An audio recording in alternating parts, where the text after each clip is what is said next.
This is what it takes to wear the U on the side of your helmet. What it do, coach? Kane fan from DUUUUUUVALLL. Hype as hell for next season. Mario already changing the culture. Hit stick bust. Fill in the blank. Tears of joy.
Coach, Coop, Coach, Coop, Coach, Coop, the Coach Coop Show.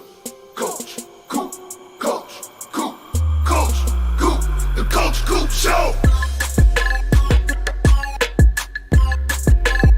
The Coach Coop Show.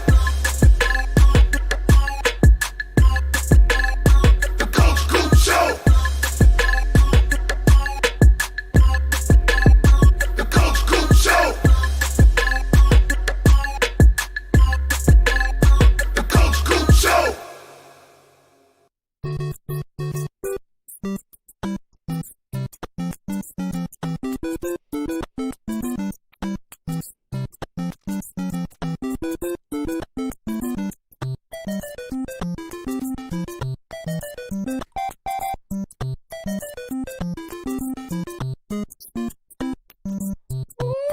Baby, that Super Mario hits a little different now, doesn't it?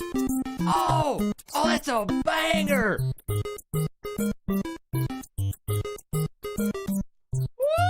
Woo! I don't hate that sound. Oh.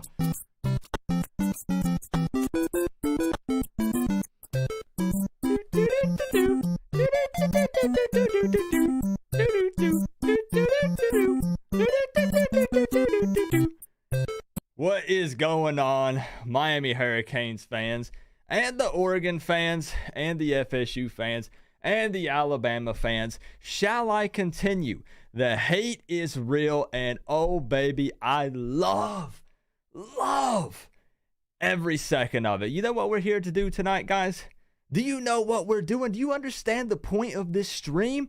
We are here to celebrate and welcome our 26th head coach, Mario Cristobal. We're here to welcome him back home. And I got to say, guys, tonight, listen, bro, we are going all in. That's right. Hey, I know it's 9:16 p.m. Hey, I know some of us got to work tomorrow, but I ain't playing. Oh, baby, we're going all in. We're breaking out the Mountain Dew tonight. We're feeling good. We're loving life. We're enjoying ourselves. Can I get a nice warm welcome in the chat to Mario Cristobal? He told me, guys, I called him up on my flip phone about 30 minutes before the stream to make sure he remembered it was going to be at 9 p.m. Eastern time on the dot because I'm never late, and he promised me that he would be here. So give a nice warm welcome to our new head coach, Mario Cristobal, in the chat because he's going to see it. You know, hey, what's up, Mario? But, man, we got so much to talk about tonight. We have so much to talk about.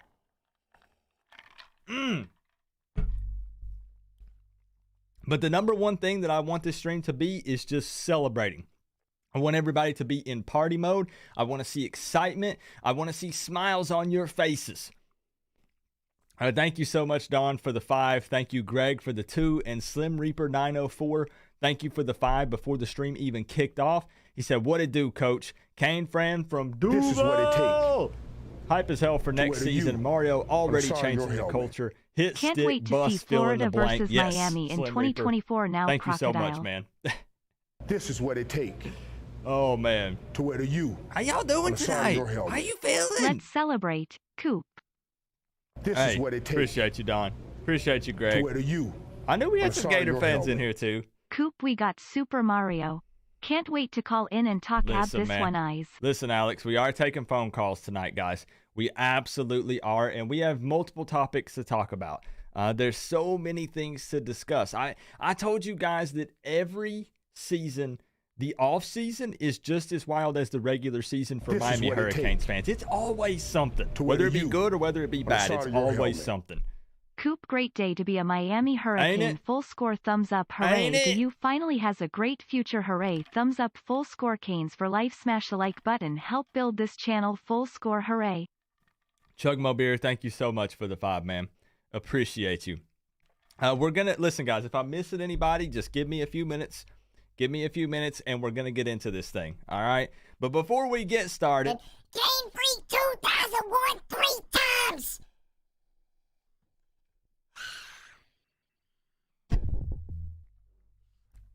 the man just paid for my new Christmas tree, by the way. You guys literally just paid. This is what it That- takes Y'all To like where the the tree U though, for real? On the side of your Anybody helmet. peep the tree?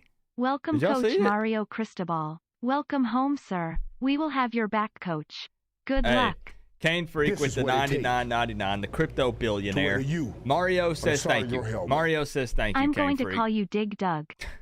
You may, Jordan. You can call me Dig Dug. It's perfectly fine. Thank you so much, Jordan, for the 10. You got, whoa, now listen. I know we're in party mode, but y'all got to chill out. All right? We're just getting this thing started. Don't give me a heart attack 10 minutes into the stream. We ain't even give us 30 minutes to get into some talks first. King of Thunder, thank you for This the is what it 5. takes. Thank you, man. Corey Chancellor, To where thank the you U for On the side of your helmet. Welcome home, Mario. Let's get the party started. Let's go, baby. This is what it Let's takes. go. You know we're full on party To mode. where the U On the side of your helmet. My wife forced me to donate Coop. She is your favor, then. Wait, what? Hold up a minute. Now, wait. My wife forced me. Now, hold up. Is your wife a Canes fan? Or are you both Canes fans? Or how does that work, Corey? Let me know. Let me know, man. Thank you so much. Thank you, actually, Corey's wife. Corey's wife, if you are watching, which I believe you are because Corey said you forced him to donate. Thank you for forcing Corey to share some piece of the pie, some love with Coach Coop. And thank you for watching me and for me being your favorite. I think that's what he said. Thank you guys so much, for real. Thank you so much. I'm glad y'all like the tree, for real. I've got a palm tree Christmas tree. I said, you know what? Let's do it a little bit different. Thanks, Corey's wife. I love it. So, yes, as we already know, we've already been talking about it for days at this point. Mario Cristobal, new head coach of the Miami Hurricanes. Put a 1 in the chat if you saw the introductory press conference this morning at 10 a.m. or if you've watched it since then. How many of you saw the press conference? I have to tell you, you're going to hear a lot of other people repeat this, but I was ready to run through a brick wall. All 115 pounds of Coach Coop, I was ready to run through a freaking wall, man. On the side of your helmet. I had goosebumps. We got our guy. But equally as important to me is that the university is finally taking football Bobby. seriously. Yes. What a good feeling to have real, tangible support and buy-in from the admin and many others. We're spending that big boy money. Finally, we are taking it serious. And it's what you're going to have to do in college football in these times. The landscape of college football is evolving. Look at Lincoln Riley and the deal that he got. Look at Brian Kelly. Look at what some of these coaches are getting paid now. Billy Napier. Pretty soon, guys, it's going to be that position coaches are going to be making what head coaches were making, and then head coaches are going to be making, the new standard is going to be like $8 to $10 million a year. It went from like 3 to 5, and now it's like 8 to 10. So it is wild. So whoever has the most money is going to have the most elite staff. You're going to have to pay up. It's getting crazy out here, man. Thank you so much, Bobby, for the 10. I appreciate you. It's worth the wait, Matthew. Worth all the pain and the heartache because we got our guy. So once again, guys, we have so many things to talk about tonight. I'm sure there are other YouTubers live as well. Make sure to show them some love. Jump around. Everybody's excited. Everyone's hype. We will be taking phone calls on this channel here in about 20 minutes or so. I want to give my little spiel. I have some talking points I want to discuss and some very heated things as well. And I'm not trying to stir the pot, but I want to go ahead and address some things that we need to talk on the side about. of your helmet. Hey, Coop, is Mario gonna coach the bowl game? So, J-Dub, thank you for the 5. Mario will not be coaching the bowl game, and that is something that we're going to discuss tonight as well. The bowl game will be coached by Jess Simpson, and then I believe Likens will be the OC and T-Rob will be the DC. But we'll get a little more in-depth with that later tonight. Thank you so much for the 5, J-Dub.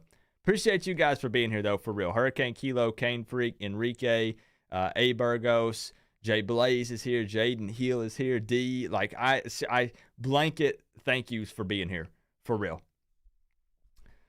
So the very first thing that I actually want to talk about is something controversial, and let's just go ahead and get it out of the way. Let's just go ahead and do it. Hold on, Kane's fam train starting moving my words. This is what it takes. Hey, Burgos, To where the y'all, listen. On the side of your helmet. Listen. Billy Knapp, IER. Gators coach put me to sleep with his press conference. Compare the press conferences. Seriously, y'all. Go watch Billy Napier's press conference. Go watch the other coaches and then go back and watch Mario Cristobal and tell me you don't notice a difference there. Literally, there was a point in the press conference when Mario Cristobal almost had tears in his eyes. He had to hold it back. And you know when that happened? When he started talking about this being home. This is where his family is. This is where he wants to be. And that means everything to me to hear that from our head coach. You best believe he listen, guys, you can take it to the bank. When Mario Cristobal said that he is going to put, what is, hold on, I tweeted it earlier. What did I say? What did he say, as a matter of fact, actually? What did Mario Cristobal say? I want to make sure I don't quote it incorrectly. He said, I'm going to invest every ounce of my being into this. And I firmly believe that Mario Cristobal means it when he says that. I'm not going to get on here and preach to you guys that we're going to win a national championship next year. I'm not going to preach that we're going to win the ACC championship next year. Now, is that going to be the goal? Of course it is. But I'm just saying that I firmly believe he will absolutely put every ounce of his being into this, being the head coach. Full score Christmas tree, full score. Keldon, thank you so much for the 2, man. I'm glad you like the tree. E-Dub Kane coming through. CWO represent. Rip Cardboard Manny. Does anybody really miss the Cardboard Manny, though? Be honest. E-Dub Kane. Does anybody really miss it? And Enrique, thank you for the 5, man. We're not getting into expectations or anything just yet. But I'm just saying I firmly believe that Mario Cristobal will put everything into this. Everything. You guys don't miss the Manny Diaz, right, that was there? Y'all don't miss it? You don't miss the Cardboard Manny? Okay.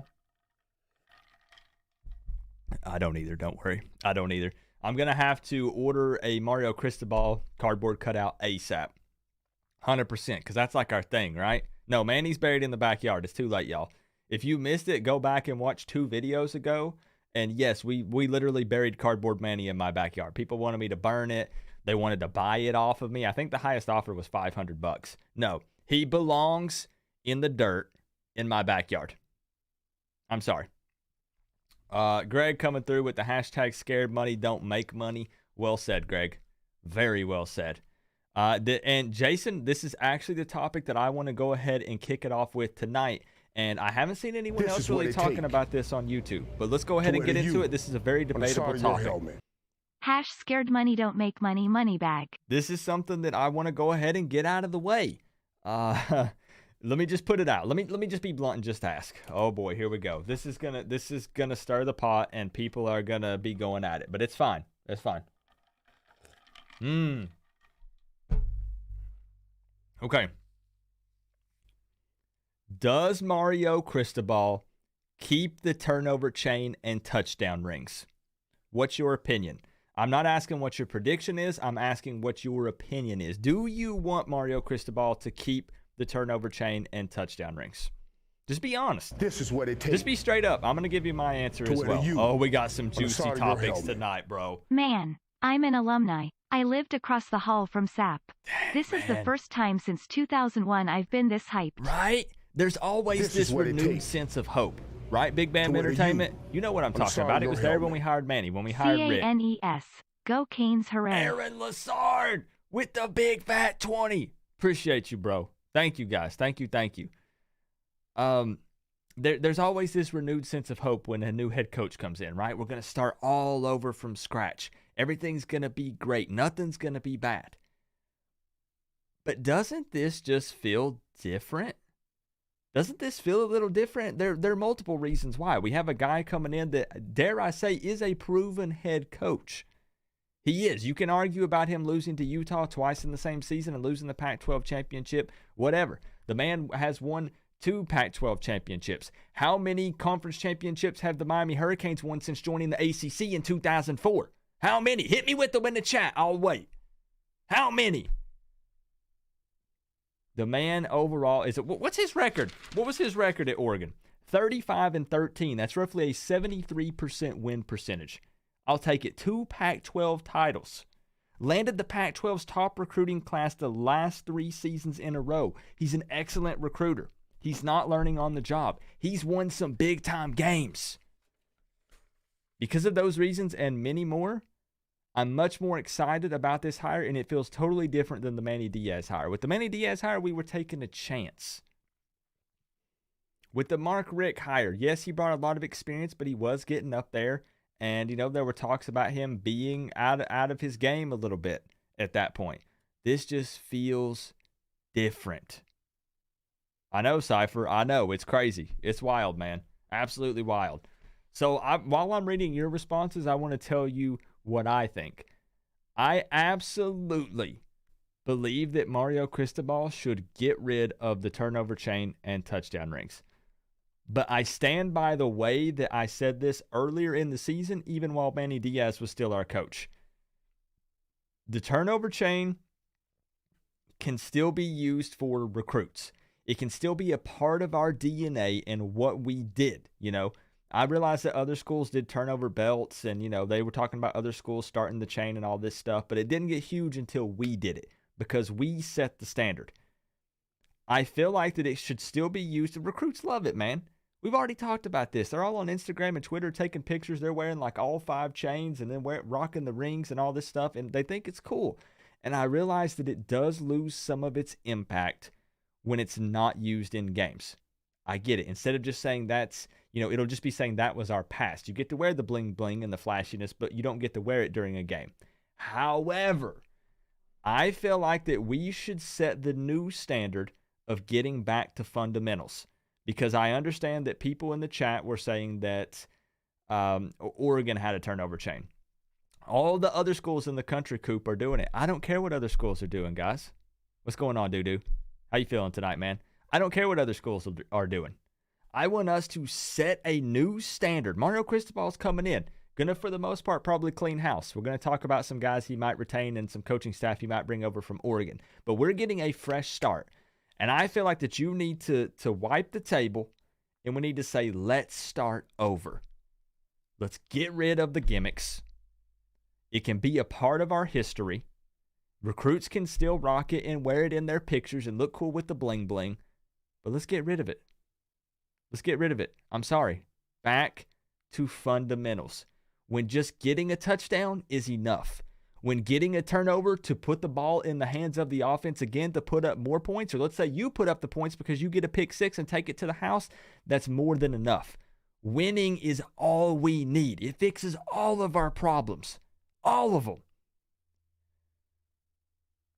Let's get rid of the turnover chain. Let's get rid of the touchdown rings. And please, let's get back to fundamentals. Now, if Mario Cristobal decides to keep them, it is what it is. It's not like I'm going to be mad at Mario Cristobal and be like, nah, man, F that dude. It's nothing like that. I'm just saying that's my opinion. I think that we should 100% get rid of them. Chain is a distraction. I agree, Chris Brown. I agree. 100% put them in a museum or let people use them for picks. I think you got to let the recruits still rock them, right? Calvin Johnson agrees. All right, Calvin. What else did you guys say? Let's see. Jake says no. Okay, so shouldn't be retained, shouldn't be kept. The Shoe says no. Cane Freak says no. Joe with the heck no. Arlen with the no. Mel says earn them first. But see, here's my problem. Here's my problem, Mel. I don't think that saying you have to earn them is a good route to take either. Because then it becomes a situation where you get rewarded with them when you're doing well. And then when you're doing bad, we're going to snatch them away. I don't really think that works. I think you got to be all in or all out. And I could be wrong, but I'm just saying that I think it's got to be one or the other. I don't think you can really ride the fence and be in the middle with that, because then it's kind of dangling it, and using it as a reward, and winning should be the reward. Right? Do we agree? Winning should be the reward. That's all we need. It's more than enough. And it's something that we've not been able to do regardless of whatever little gimmicks and rewards that we have. No participation awards. No bling. No, none of that stuff. Just win. Just win, bro. You're dreading the long wait for the next season, man. We need plenty of time, though. Here's the thing. We need plenty of time. What's really awesome to see is, guys, Mario Cristobal is posting pictures on social media. He's not even changed out of his suit yet from this morning's press conference at 10 a.m. He's literally out watching high school games, going to the games, and talking to recruits. He's making phone calls. Last I heard, he's supposed to be paying an official visit to the 4-star DB, Earl Little Jr., either tonight or tomorrow. The man is literally already recruiting for us. Already. And I understand. I don't want you guys to panic. I do not want you to panic when you see guys decommit or we see current players hit the transfer portal. You want to know what my response to that is? See you later. I'm sorry, but if you're going to bounce because you were a Manny Diaz guy, go follow Manny Diaz elsewhere, wherever he goes. I don't care. We want Miami guys. We want guys that are committed to the school, not just the coach. And if you're worried about things getting tough and you want to hit the transfer portal because it puts you, out of your comfort zone, see you later. Sorry. Bye-bye. I'm not worried about it, guys. We will replace, who was it that decommitted? Justin Medlock, 3-star linebacker. We need guys at that linebacker position. When Give we are Mario winning in the Cristobal some turnover time. chain, shine a light on the U. When we are winning in the turnover, I get it. To wear the U I get on the it. side of your helmet. I still want to Hey, can it. Coop, can you give my son Jaheim a shout out? Jaheim, what's going on, bro? J-Dub, thank you so much for the 5. And Jaheim, thank you for watching and hanging out, man. Appreciate you guys. Kick rocks. I'll help you pack. Deuces. So are most of us on the same page with that? We're not freaking out over the decommits and potential guys hitting the transfer portal. Are you guys worried about it? I ain't worried about it at all because you know what? I've already seen a couple of big-time Oregon commits decommit after Mario Cristobal left. So sometimes players do like to follow a coach. Coop, I feel you, and I completely agree. But don't the big guys like Bama and Georgia even have a turnover incentive? They do, and they do, This Bobby. is what it takes. But here's the thing. This is where I want to do the On Miami the side of thing. your helmet. They're gonna follow Manny to a high school. He won't coach NCAA for a while long.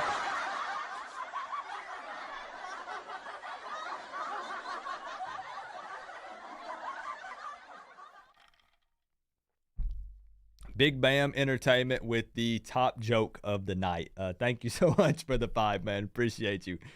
Bobby, and going back to the Bama and Georgia have a turnover incentive, I'm just going to be honest, and I don't mean this as a shot towards you. I mean this as a shot towards the people who want to keep it. I don't care. I want to set a new standard. I want to do things differently. Isn't that what Miami does? Isn't that what we're about? We set the standard. We do things differently from everyone else. We break the mold. Look, we don't care what everyone else is doing. We're going to do what we're going to do, what we want to do, how we want to do it. That's the cool thing right now, right? You know what's also cool? Winning football games. That's how you get recruits. I noticed, did you guys notice a little bit whenever Mario Cristobal threw a little bit of shade, I believe, at Manny Diaz? Cyclone Team Ibis, what's good, bro? Appreciate you for being here, for celebrating. Did you guys notice that when they asked Mario Cristobal about recruiting, and he said something along the lines of, well, I know we're not going to get recruits by tweeting about it. No, I know, Adrian. I know there's a lot going on right now. There's a lot going on. It's all good, man. I'm in 10 different places at once. And I think that was a little bit of a shot at Manny Diaz because, Manny Diaz he was in on this technology thing in this social media world with recruits and with the players, right? He was on Instagram dancing with them. We've all seen the post. But Mario Cristobal says, I'm going to go out and meet these guys. I'm going to shake their hand. I'm going to sit down and talk with them and their family. And we're going to win football games. And they're going to come to the U. Mario threw some shade a little bit, and I like it. That may not have been his intent, and it probably wasn't. But that's just the way that I took it anyways. Dante, it's good to see you in here, man. Appreciate you. So most of us agree that you want the turnover chain and touchdown rings gone, but I understand everyone's point of view and argument if you want to keep them. And we'll talk more about it in the coming weeks. The turnover chain and touchdown rings, guys, is at the very bottom of the list and really not even on the list right now. We have much bigger fish to fry and other things to worry about. So I don't want to make it seem like that I'm putting that ahead of everything else by talking about it first. I just wanted to see where you guys stand when it comes to that. VT, what's up, man? Titan Sam, appreciate you guys. Is the audio okay? Somebody said the audio is kind of choppy. Is everything fine for you guys? Another thing that I wanted to discuss is let's not worry about this Miami Nike thing. So we talked about that when we had a new athletic director coming in, that we might discuss, potentially trying to work our way out of Adidas and get back to Nike again. But here's the issue. Yeah, we have Mario Cristobal, who had Nike at Oregon. Phil Knight is going to make sure that Nike has nothing to do with Miami for quite some time, because Phil Knight is pissed. Absolutely livid. Thank you, guys. So audio check is good. Thank you. Virgo, what's up? So there's no way, just drop the Nike thing. Miami is an Adidas school for now and into the foreseeable future. So let's not even worry about that. Sorry, I'm reading some of my notes and it's just cracking me up. It's fine, Coop. All right, thank you. Nike means nothing. Right? I mean, at the end of the day, I do not care. I don't care what we're wearing. I don't. Mario trolled Manny many times. You saw it, Dante? And I loved every last one of them. Manny getting drugged for these last few weeks was exactly what he deserved. He should have resigned. That would have required integrity. So let me ask you guys this as well. Mostly this stream is celebrating. We're excited. We're happy. And then I'm also posing some big-time questions to you guys to gauge the community, to see how you guys feel. Did Miami mishandle firing Manny Diaz? Do you guys think that it was unethical the way that they treated Manny? Just be honest. It's okay. You can say, I wanted Mario Cristobal, but I didn't like the way that they handled firing Manny Diaz. You can say that. It's okay. But I just want to see where you guys stand while I tell you what I think. Do you want to know what I think?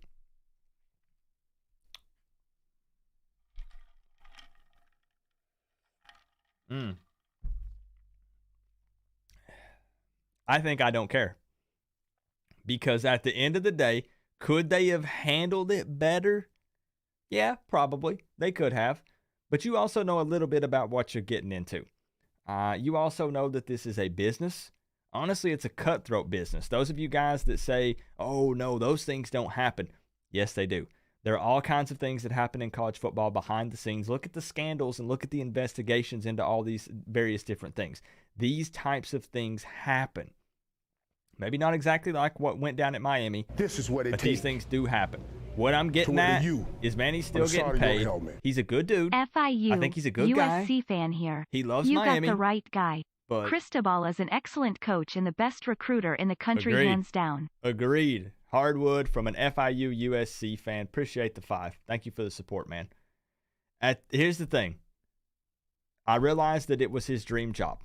And I do firmly believe, I'm gonna be on video saying this, that Manny Diaz truly cared about this university, this football team, and he gave it his all. He did everything he could to make this team great again. Look at the changes he was willing to make. But he just wasn't ready to be a head coach for a Power 5 program at the very least. He wasn't ready. It actually would have been better for Manny to stay at Temple and then maybe come back later down the road. But, we'll do the same thing to Mario? No, they won't. Here's the thing. We've moved on from Manny Diaz at this point. So I just wanted to ask your opinion and see what you guys thought, because we seem to be divided on the subject. So let me cry for Manny and his buyout. So the thing is money's not everything. Right? It was his dream job. Of course he hates being fired. If he wants to go coach somewhere else, he's probably going to have to move to another state. And he wants to live in Florida. Unless he can find a job at like FIU or Florida or something like that as a coordinator or some type of position coach. I don't know. This is what it takes. Bidu Miami, thank you for the Canes fan membership, bro. Did you Manny know? was the Temple coach for around 2 weeks or so. Yeah. Even spoke to kids about getting them to sign and everything. True. Then dipped to come to Miami. Media is killing me with this poor Manny stuff. Bobby, I don't feel bad. I don't. I do not feel an ounce of sadness for him. And I can feel that way and still say that he's a great guy and he's a nice dude. I can say that. Thank you so much for the 10, Bobby. And Bidu Miami with the 2 months in a row Canes fan membership says, Coop, did you notice the big bold Adidas logos behind Mario at the presser? Coincidence? Nope. Also, can you post your Twitch handle? My kids want it. Yeah, Bidu Miami. Remind me it'll be a little bit later in the stream, but I'll do it. To where the U on the side of your helmet. Exactly, Don. You Coop, nailed it's it. the A&M fan. We need to talk. We need to talk. This is what it takes. What is it? Is this an emergency? To wear the U on the side of your helmet. Was it unethical when he told Temple he was coming at last minute, changed his mind? I am redeemed. Thank you for the 5, man. Some people say that it's karma. I think it was just us taking care of business. We were trying to do what's best for the University of Miami. Because Mario Cristobal, maybe it was stupid. Now we can say it wasn't because it worked out for us. But we had one target, and we were all it was Mario Cristobal or bust, guys. I think for these guys, I wanted Lane Kiffin also, but it was Mario Cristobal or bust. This is what it takes for us. So if Mario Cristobal said no, they were keeping Manny. Die-hard Canes fan, and I'm hyped. Let's be patient with Cristobal and let him get his guys and not expect a natty in year 1. I agree. It'll come with time. This is what it takes. Thank you so much, Jacob. Thank you for the 5, on the side bro. of your helmet. Coop, we need to thank Kirk Herbstreit. He got the ball rolling for us. It was huge, DP Buck 32, because that was on national television, right? So the Canes fans have been voicing our opinions, and we were upset for months, possibly even years. Some people didn't want Manny in the first place. Let's be honest, right? But Kirk Herbstreit calling out the organization and the University of Miami this is on what it takes. Live national television to wear the definitely got the ball rolling. On the side of your 100%. helmet. Coop, all jokes aside, as great as DeSantis has FL operating right now, I would leave Oregon and Antifa behind, too. Fair, Big Bam Entertainment. We've had a couple conversations about that, right? Appreciate the 5, man. Thank you. Thank you, VT. I'm glad you like it. But would they really keep Manny if Cristobal said no? I believe so, yes. And then what they would have did is pursued Mario Cristobal again. Then if he said no, they would keep Manny because Manny had a 5-year contract, right? They would keep Manny again and then approach Mario Cristobal again. Honestly. And credit to Julio Frank for responding. You're right, because I called Julio Frank out. I called out our president. I did. I'm just a small little YouTuber, and I called him out. And you know what? He fired back. Not at me. Not at me, but Julio Frank don't watch my videos. But he fired back whenever they went out and Kirk Herbstreit went on national TV. And it did help get the ball rolling, 100%. So just to get it out of the way, yes, I am ecstatic and happy with the Mario Cristobal hire. I told you guys that it was Lane Kiffin or Mario Cristobal for me, and I would happily and gladly take either one. So I'm 100% good with this. Once I heard Mario Cristobal speaking Spanish at the press conference, and once I heard him throw that shot or two, and then once he almost teared up talking about Miami being his home, I knew that was our dude. I mean, I already knew it was our dude, but I really knew that was our guy. And so many people just underestimated several things. Money, but money's not at the top of the list, guys. Yeah, 10-year contract, $8 million a year, that's huge, right? But you got to understand that Oregon was also sliding him a nice little juicy contract, right? They wanted to keep him. Now all of a sudden Mario's not that good. He's not a good coach. He's just an okay recruiter, right? But Oregon fans are salty. Now Mario Cristobal was an unobtainable coach for us. Would never happen. Then it turned into, well, he's maybe interested, but Miami can't afford him. Well, then we start pumping more money out there and we can afford him. And then now that we got him, all of a sudden he's not a good head coach anymore. What's up with that, guys? It's not just Oregon fans. It's fans of opposing teams all around the country. Now Mario's a horrible coach. It's funny you talked about Lane. He was the coach when I was at USC and Mario was the coach when I was at FIU. Yeah, man. Lane is super underrated. Yeah, he is. Lane Kiffin is still an awesome coach, Hardwood. 100%. Thank you so much for the 5, bro. Traveling Fools also coming through with the Canes fan membership 2 months in a row. This is actually a $1 million super chat. All right, Traveling Fools. I'm going to have to sit you on top of your throne. $1 million, that's definitely the biggest donation we've ever received. How you guys been doing?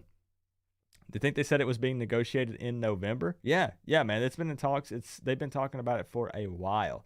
Hit the lane train one last time. It's left the station, bro. To where it's left the station. On the side of your Matthew helmet. Welch, thank you for being here. I hope you don't think y'all will be good right away. No. Everybody expectations should be national championships. Yep. New fans will beat YMCA and say you back. No, you bring up a good point, man. You bring up an excellent point. The expectation is a national championship and nothing less, but you do have to understand that we got to be realistic, okay? You've got to be realistic. So what I want to get into, do you like the 10-year deal, Coop? Would you still like it to be 5? It had to be 10 to get him. It had to be 10 to get him. The 10-year contract does make me a little This is uncomfortable. what it take I'm just going to be honest. to wear the U. 10-year contract on the does side of make your me a helmet. little queasy. It's too late to feel bad for Manny. He's already buried in your backyard. It's too late. Headstone. Be-do Miami, it's too late. You're right. Thank you for the 5, man. I don't like contracts that are over 5 years, but that's just my personal opinion. I'm happy about Mario.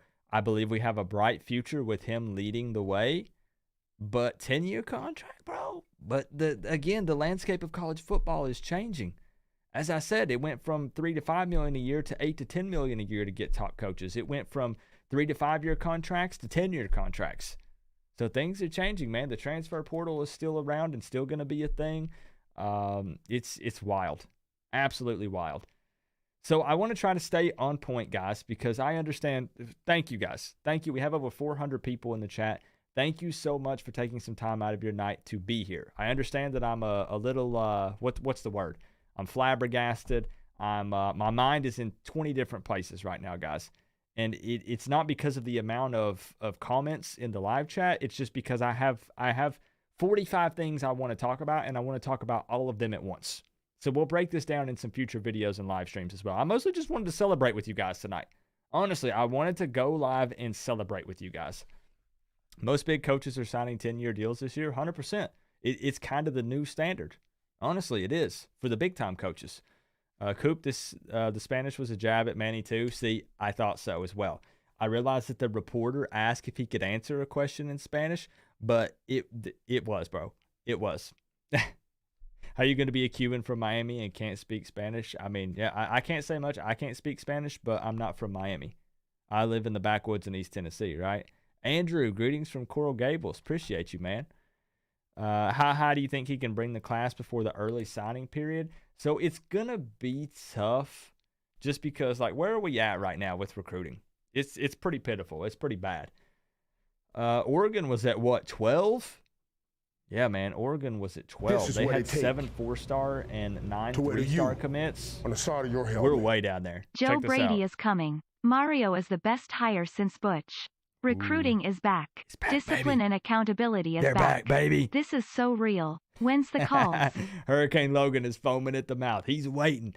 Thank you so much for the love, man. We're going to talk about Joe Brady as well. We're about to talk about a potential dream list for the remaining coaches for this staff, and then I'll open up the phone lines. So probably 5 to 10 minutes, Logan. Thank you for the love, bro. Where are we at currently? Yeah, we're 50-something, right? I'm scrolling. We got to load more. We got Virginia up here. We got Minnesota. We got Colorado ahead of us. Bro, Illinois? Northwestern? Arizona? Yeah. Let's keep scrolling. 55. There we are with 8 commits. 6 4-stars and 2 3-stars. Now, here's the thing, though, guys. Here's the thing. As I said, do not worry. The early signing period is what, like next Wednesday on the 15th? Mario Cristobal can absolutely have an immediate impact on that, but I don't think, I could be wrong. I don't think we jump from a national rank of 55 to like a top 10, right?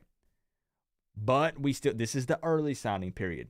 So then we'll have time. Mario's already on the ground This is what it in takes the air, putting in some work, to all wear right? the He's U making phone on the calls. side of your helmet. But this is going He to take a can't little bit beat to Stanford repair. or Utah. Okay, but see, though, okay, we'll get into that talk. All right, man? Thank you for the 2. We'll get into that talk. But there is the chance that we move, in my opinion. We could get into the top. We could get under 30. We could realistically get under 30, but I'm not talking about in the grand scheme of things. I'm talking about the early signing period. But it's literally, guys, it's next week. Don't freak out too much about this for the early signing period. Just don't stress too much. I was even one of those people that said I'm almost willing to sacrifice a recruiting class to an extent. Don't take that to heart. But if it meant getting the right hires in place for athletic director and head coach. Just being honest. And if that's where we stand, if that's where it's at, then I'm okay with that. It is what it is. So let's get into this coaching staff a little bit. Ooh, B-Do Miami says top 25. Okay. Manny it kind of screwed us in the recruiting. It did bad. But what I was going to predict was that it could be top 30, possibly. Did you mention some Oregon players might transfer here? It's very possible, Visage. There are some big-time Oregon commits that have decommitted, because we all know that, people preach to recruits to commit to the school, not a coach. But at the end of the day, that still happens a lot, right? You build a relationship up with the coach during the recruiting process, and that's your guy. That's where you want to go. And there is the possibility that, Mario retains some of that staff from Oregon, which is going to take me into my next segment. I'm finally going to get here. Okay, I'm finally getting there. Fresh, what's going on, man? Matt Skipper, thank you for the 5, bro. Appreciate you. I'll let it read out the message, and then I'm going to get into the next segment, which is going to be Mario Cristobal's staff. We're going to talk about potential OC hire, DC hire. This is what it takes. We're going to talk about it for a minute. To wear the U Cut Supreme, what's on the up, side man? of your helmet. Matt, why didn't it read it out? Let me read it out for you, bro. I have no idea why I didn't read it out. I lost my dog, who I named after Brad Kaya. Oh, man, I'm so sorry.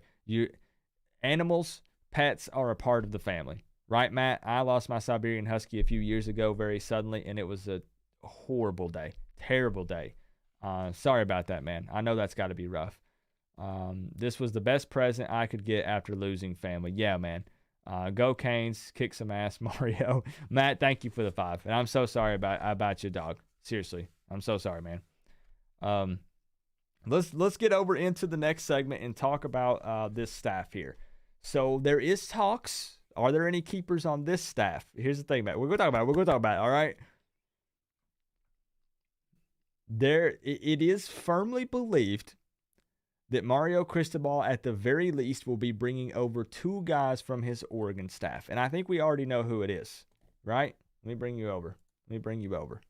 You already know. His good buddy and O-line coach from Oregon, Alex Maryville. Now, these guys go way back, right? We'll do some future videos and streams going more in depth with this. But this guy, yes, your eyes do not deceive you if you don't keep up with Oregon. It's the reason why I go in and explain this stuff, guys, is because maybe people don't keep up with a lot of other schools. Maybe they only watch Miami, right? Your eyes do not deceive you. This guy is 5'5", 100%. Now, I've only got 1 inch on him. I'm only 5'6". All right, if he looks 5'2", he's 5'5", straight up. But I'm telling you, that's one mean dude, bro. That is one mean dude. And that is absolutely a guy that we want coaching up our O-line. He will turn our offensive line into a totally different unit. Is he actually 5'2"? Is he 5'2"? I read he was 5'5". Is he 5'2" for real? I'm about to look it up. I'm seriously about to Google it. But there is a very good chance, it might even already be confirmed, that there is like a 95% chance that as long as Alex Maryville wants to leave Oregon, he will follow Mario Cristobal to Miami. 100%. And that is absolutely a guy that I want coaching up our O-line. Also, number 2, there's no way, right? There's no way that Mario Cristobal leaves Aaron Feld at Oregon as a strength and conditioning coach, right? The stash? Does the stash come to Miami? This dude is straight jacked, bro. Like, whenever they're doing drills and stuff, this dude's way more built than some of the players, right? He's swole. You got it, Matthew. He's swole. We have had a lot of talks. I wish Bergie was here right now.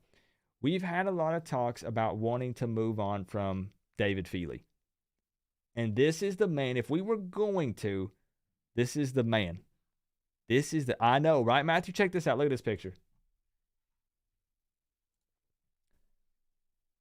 If that dude right there is trying to punch out the ball, picture Don Chaney Jr., Jalen Knighton right there. If that dude is trying to punch out the ball, you better be ready. You better have the rock secured high and tight. Because if that dude's trying to punch it out, there's a good chance that ball is coming This is out. what it take. All right, Bergie, I wanted to ask if you approved, Bergie. That's why I was wanting to know if you were here. Maryville is a candidate for the FIU head coaching job along with James Coley. And it's possible. It is possible that maybe he wants to take this opportunity to upgrade. Right, Hardwood? 100%. It's very possible he doesn't want to be an O-line coach anymore. When going back to Alex, maybe he doesn't want to be. Maybe he takes an opportunity to take a bigger role somewhere else. But I do know that Aaron Feld specifically and Alex Mirabal, of course, are really tight with Mario Cristobal. So there is a good chance that he tries, at the very least, to convince those guys to come with him to Miami. Now, I have to ask you guys something. You have muscles like him too? You sure fresh? You lift like that, bro? Is there anyone on this coaching staff that you guys desperately want to retain? Is there anyone? Obviously, I know a lot of Canes fans like T-Rob. A lot of Canes fans like Rob Likens. Likens is going to be out, I believe. Is there anybody that you guys really want to retain? I think T-Rob or DVD are probably the top two answers. I'm going to be straight with you. This is going to be brutal. It is. But I've been very vocal about this, and I have stood in the paint, and I stand by this. This is what it take to wear the U on the side of your helmet. Coach Coop, it's not Oregon University, but quack, quack, you. Quack you. Jay Vickers, thank you so much for the 5. I appreciate you. His muscles lift weights while he's lifting weights. I think that's accurate, Bergie. I think it's accurate. Hurricane Logan says T-Rob, DVD, and Likens. That's probably literally the top 3 for sure. T-Rob, Jess Simpson, T-Rob. I'm going to be honest. I might be in the minority here, but I want a clean house. I'm sorry. We need a full-on, fresh start. 0 opportunities for excuses. We've heard it. How many seasons have we heard it, guys? There's some type of cancer in the locker room. Now, that's usually specifically referring to players, but sometimes it carries over to coaches as well. These guys can have their own mindset, and maybe Manny was holding them back. You know, maybe Manny was gatekeeping a little bit and wasn't allowing them to do exactly what they wanted to do. But they've still worked under Manny. Some of these guys only 1 year. Maybe that wasn't enough time to influence them or change the way that they coach or do things. But you got to cut them all loose. You clean house, man. I'm sorry. It is what it is. It's what comes along with the profession, and these guys understand that.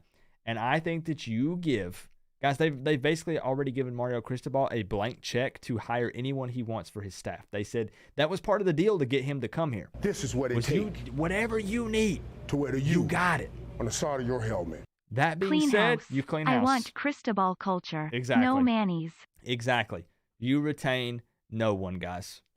I'm sorry. You cannot keep someone on the staff that was a part of the Manny Diaz era.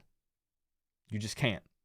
So I believe that the smartest thing to do is to clean house and we start from scratch. Now let's talk about some potential hires then, if that's the case, if we're going to do that, and what I believe is actually what will happen. Who do we want for OC? I'm gonna quick fire some of these.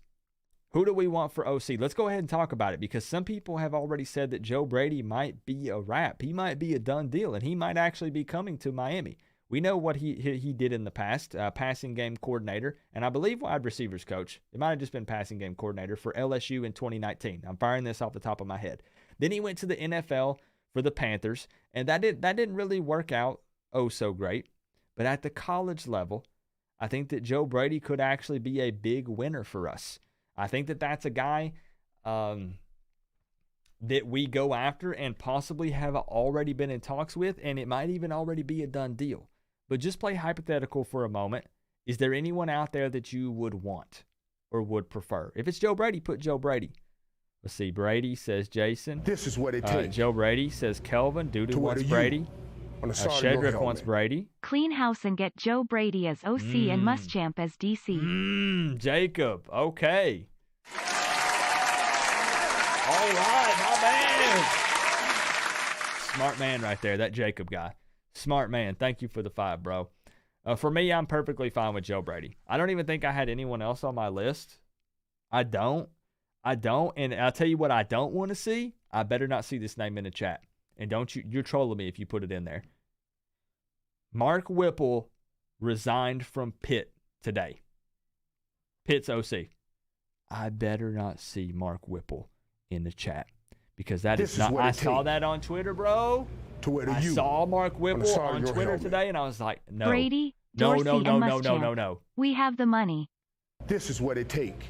We do. We do, Logan. 100%. We got a blank check, bro. What's up, Coop? They said Mario was at Miami Central after the press conference watching them practice. He was. He didn't even change the suit. He visited 3 homes and is on his way to Texas tomorrow for Cam Williams. Yep, and possibly Earl Little Jr. This guy is a beast. Yep, exactly. Recruiting is his specialty, U-Town. Doesn't that put a smile on your face? Literally, the man had a press conference this morning. Is still rocking the same suit. Visits 2 or 3 different places. Goes to multiple high school games. Or, I mean, you know, when I say games, I meant practice, guys. Sorry, I'm getting ahead of myself. I'm getting excited. Coop, it's a Tuesday. Is it Tuesday or is it Wednesday? It's Tuesday. Okay. I'm so overly excited. But what I'm saying is, he's a recruiting monster, and he's a hard worker, and he's going to put his heart and soul into this. I'm getting so excited. But we have a blank check, basically. We can go get anybody we want, and Whipple may not have been bad, but I don't want him. How old is Whipple? Whipple's 64 years old. I'm sorry, but when it comes to an OC, I do actually want a little bit of I'm talking like 30s or 40s. And if I'm not mistaken, that is Joe Brady. Joe Brady is who we need. Helmet. Tom Herman might be We always made excuses that the logo holds weight and recruits itself. We did. Now we got a real recruiter with that logo holding weight. Just watch. Top 10. Logan, I'm trying to calm down, not get even more excited. What are you doing? What are you doing to me, bro? Thank you so much for the 5, Logan. Yes, exactly. It's a beautiful sight. Now, I know. Here's the thing. I know Joe Brady doesn't like recruiting. It's not his specialty. It's not something that he's necessarily good at. Let's just be honest. But I think that we have enough. I think that we're going to have enough good recruiters on this staff to make up for it. This is what so it won't be his strong point, but if his strong point is on the side of your helmet, a strong Look up offense, Robert Dene Coop. I'm cool He's with the OC from UVA. Billy Joe, I don't know about that, man. I think, and thank you for the 2. I just don't know how I feel about that one. I think that we're probably going to go. Here's the deal, guys. With this current situation, we've already dropped the bag on Cristobal. It cost us a lot of money, right? We're not going to spend all that money to bring in Cristobal and then tie his hands behind his back when it comes to hiring the rest of the staff. Obviously. He's even himself been very vocal, saying that one of the things that brought him here was the fact that he has free reign to basically bring in whatever staff he wants. I'm not kidding when I more or less say blank check. We just got to offer the guys, and we got to make it appealing to them, and we have to poach them and lure them over here. And we've already successfully done that with Cristobal. We've already, kind of, sort of, right? We got to talk about Dan Radakovich because he still ain't put pen to paper, but that should happen by the end of the week. So I do still firmly believe we get Clemson's AD. Have we talked about the stash? My man, we have. We sure have, David. And everybody is pretty much ready to welcome him with open arms. So we talked about OC. I'm seeing a couple of names, Herman, of course, Joe Brady.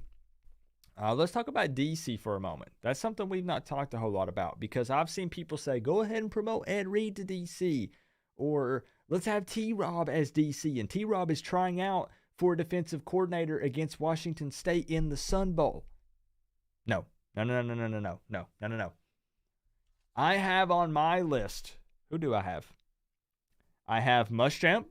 The guy needs no introduction. We know, former South Carolina head coach. He's currently an analyst at Georgia. I would probably take Muschamp. What do you guys think? Critique me. It's okay. We don't have to agree. Here's the thing. I also have Jimmy Lake on my list, but that's such an interesting scenario, right? Because can you really pull a guy away from a higher up position and bring him in as a coordinator?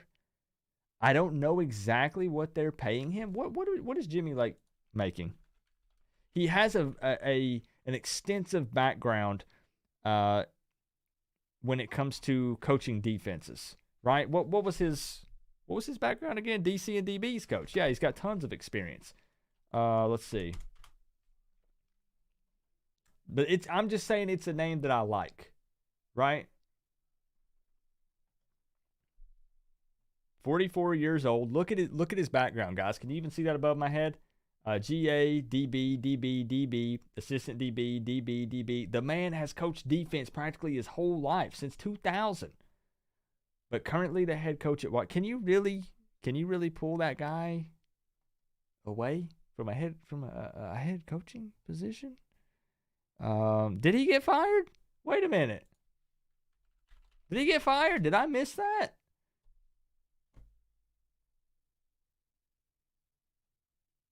Wow, I'm behind, guys. He ain't got no job. Wow. I was totally thinking of someone else. They fired him in November. Guys, that's literally a month ago. That was literally a month ago. How did I miss that? Probably because I don't follow Washington This is what football. it take to where the U. So never mind. He on the is a side of real your helmet. possibility. Okay. In Mario, we trust. He will get the best DC and OC he possible can. Yep. He is the expert, a baller of a coach, and has my complete trust. He has my trust as well. KAA 902, thank you for the 5, man. Appreciate you. So, yeah, Jimmy Lake is on my list. What about Charlie Strong? He's in the NFL now, inside linebackers coach for the Jaguars. It's very possible that you could poach him away from that job because the Jaguars are struggling in more categories than one. And he might absolutely want to come back to the college level. What do you think? Because he bumped the kid on the sideline? I need to Google that. I need to look into it. But I think that we go, actually, guys, I think that we go splash hires for the rest of our staff as well, especially for the big-time positions like OC and DC. Obviously, we're going to have many more positions to fill, but I'm just talking about the really big ones. I don't think that you hire Mario Cristobal and make that big-time splash hire, give him access to all these various resources, then to bring in a no-name up-and-coming offensive coordinator or somebody who is completely unproven as a DC. Mario Cristobal is looking to build a staff that can make an immediate impact, and that doesn't make sense to me if you go that route. We're making big-time splash hires as well in these other positions. Nick Saban for DC. You cool with Charlie Strong? Okay, I'm just gauging. I'm just seeing. Yeah, and I do know that Muschamp, is available. So, what's going on, Greg Bush? Diaz for DC? Nope. I cannot believe there are people out there who say, let's put Manny Diaz as DC. Number one, obviously he wouldn't take it. You're just not going to have a guy be a head coach for a team and then step down and be a DC for the same team. You're not going to be the captain of the ship and then step down and answer to a new captain on the same ship. You know what I'm saying? That's just not going to happen. You're not going to do that. That you would butt heads so much. This You is what it literally got take to call the shots and then you have to answer where to the someone U else. No on way, the bro. side of your helmet. No way. Norte Dame hired a young 35 years old as HC. Can we stop it with that experience stuff? I wanted Ed Reed for HC. Now I want him for DC. No. Carroll City Kane. This is what it takes Listen, I don't care where the what U Notre Dame on the side of did. your helmet. I don't care what they do. Hey Coop, I heard Manny got a spot already. At Palmetto High as DB coach. Lol. Bro, U-Town, I'm trying to be nice to the man. I'm trying to say he was a good dude and a good man that cared about the University of Miami. I'm trying. I know I buried him. I'm trying. U-Town, thank you for the 5, man. But see, Carroll City Kane, going back to your statement, and first off, we've disagreed on a lot of stuff. And I have to say that I have a ton of respect for you because you stay on my channel even though we disagree. And I love that because I enjoy these conversations. You say Notre Dame hired a young 35-year-old as head coach. Can we stop it with the experience stuff? I wanted Ed Reed for head coach. Now I want him for DC. I don't care what anyone else is doing. Here's the thing. We already had an experiment of hiring a guy that had to learn on the job. I do not want to do that again. We've moved on from that. When we bring in an offensive coordinator, I want a guy that has some experience doing that. Now, I know when we talk about Joe Brady, he's a little bit younger and stuff, but I'm talking about for the head coaching position specifically is where I said I wanted a guy with experience, which is where you and I butted heads because I know that you wanted Ed Reed for head coach. And I just completely did not agree with that in any way for multiple reasons. But I know that you're just voicing your opinion out of love in what you want to see at the University of Miami. But I also do not want Ed Reed as DC either, my man. I just don't. Ed Reed for DC, no one else qualifies. I can't. No, I'm sorry. If Ed, no. Well, okay. How do you guys feel about Ed Reed as DC then? It's not throwing shade at the great Ed Reed just because you don't want to see him at a specific position, right? I love Ed Reed. No one can deny what he's done for the University of Miami. I love that guy, and I would never disrespect him. Do I want him as our defensive coordinator? No, thank you. I don't. It's just me being blunt and honest because we have to get to a point, guys, to where we're not worried about hurting people's feelings. That's part of the reason that we got to where we are. There were too many political things going on. We were worried about stepping on people's toes. We didn't want to hurt people's feelings. Do you see what it's gotten us over the years? A big pile of doo-doo. Nothing. Caca. Zero. Zilch. It's gotten us nothing. I'm spitting everywhere. I'm getting fired up. We're not taking any more chances on guys like that. We just can't.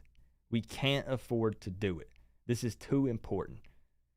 But I see where you're coming from.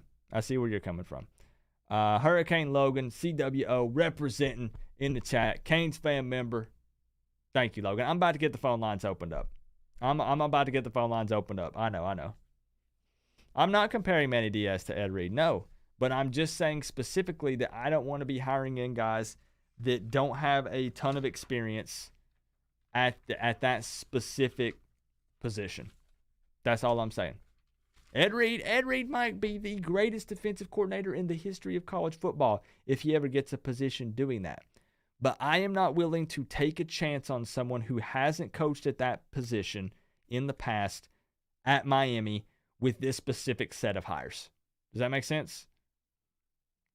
What about Randy Shannon for DC? I'm going to say that it's probably going to be a no for me, but mostly because of this specific staff and what I think we're building here, if that makes sense, Be-Do Miami. It's not because I don't think that he could come in and do some okay things for us, and it's nothing against him specifically, but not on this specific staff with who I think we're going to come in and fill the other positions. So see, that again, guys, it's okay to disagree. It's okay. We don't all have to have the same opinion and ideas. So no to Randy Shannon for you guys as well. Yeah, it's a no for me on that too. So I'm about to get the phone lines open up. That's kind of my wish list for some of the big positions. Joe Brady as OC, and then Muschamp is probably number one for DC for me. But there's some other guys I need to do some research on. Jimmy Lake is also someone that I bring up for that. You want to know what would make me happy? You want to know what would make me happy? Either way. To wear the U on the side of your if helmet. we get rid of Packy. If nobody here knows, Can it's we 10 agree? p.m. in Miami and Mario is out recruiting. Yep. This is seriously It's different. a whole different Our ball ranking game, is Logan. going to change we up don't, quick. Logan, Hashtag WORK. we don't know how to act. We don't know what this is like. We don't know how to respond. Guys, the last time we won a national championship and the last time we were great, I was this high, guys. I was a toddler. I was a kid. So now when I was a teenager and as an adult growing up, guys, all I know is mediocre Miami. Like, do you guys understand that? I'm 32 years old, and all I know in my teenage and adult life is being mediocre and made fun of and mocked. On the side of your I don't know helmet. what this is like. Hey, Coop, I just want to give you $5 more for those kicks on your Barry Manny episode. The kicks, you like I them? was LMAO. You didn't dig the hole deep enough. Yeah, I got tired, bro. I'm going to be honest. I got to start working out, U-Town. I got to start working out, bro. I got like halfway through digging that hole, and I was drenched in sweat, man. Thank you so much for the 5. Can we just all agree as Miami Hurricanes fans, Pat Key's got to go regardless, right? Right? Can we come together as a unit, as a family, and at least agree on that? I know we're different on a lot of things. This is what it take Logan. to wear the U on the side of your helmet. Coach Coop, Coach Patkey. Thank you for the 2, Logan. So I got one more question for you guys as I open up the phone line. All right, we're going to talk about it. What I plan on talking about is just how you feel about Mario Cristobal. Do you have any type of wish list for these position coaches? And just how you're feeling about the program and the direction that we're taking this thing. So I'm going to get it opened up. I want to ask you guys, though. Who's renewing their season passes? Or who's getting them for the first time? I bet the phones are ringing off the hook. Merch sales are going to be through the roof for the University of Miami. To wear the U Ticket on sales, the side of your helmet. no problem. Patkey your bags. Bobby with a good one. We've had 3 or 4 good ones tonight. 3 or 4 good ones. Give me just a second, guys. We'll get the phone line open up. We'll have a quick conversation. We'll get some phone lines in here or some phone calls. Like I said, guys, I am all over the place. Come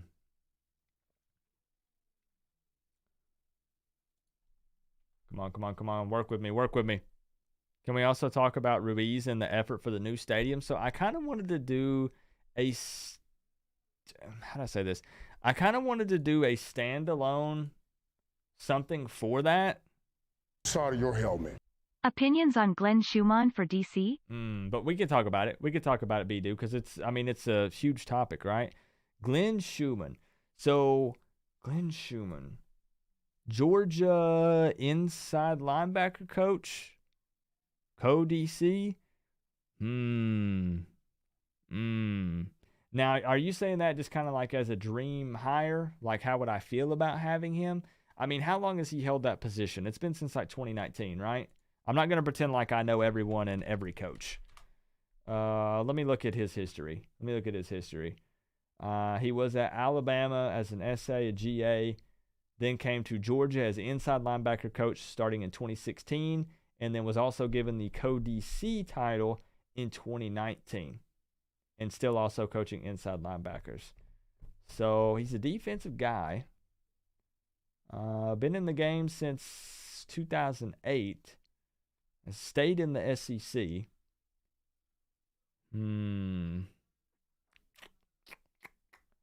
I mean, I wouldn't be upset with it. Do I think that he would actually come to Miami? I mean, it's a possibility because it's an upgrade just title wise, right? Co-DC inside linebacker coach to actual true DC.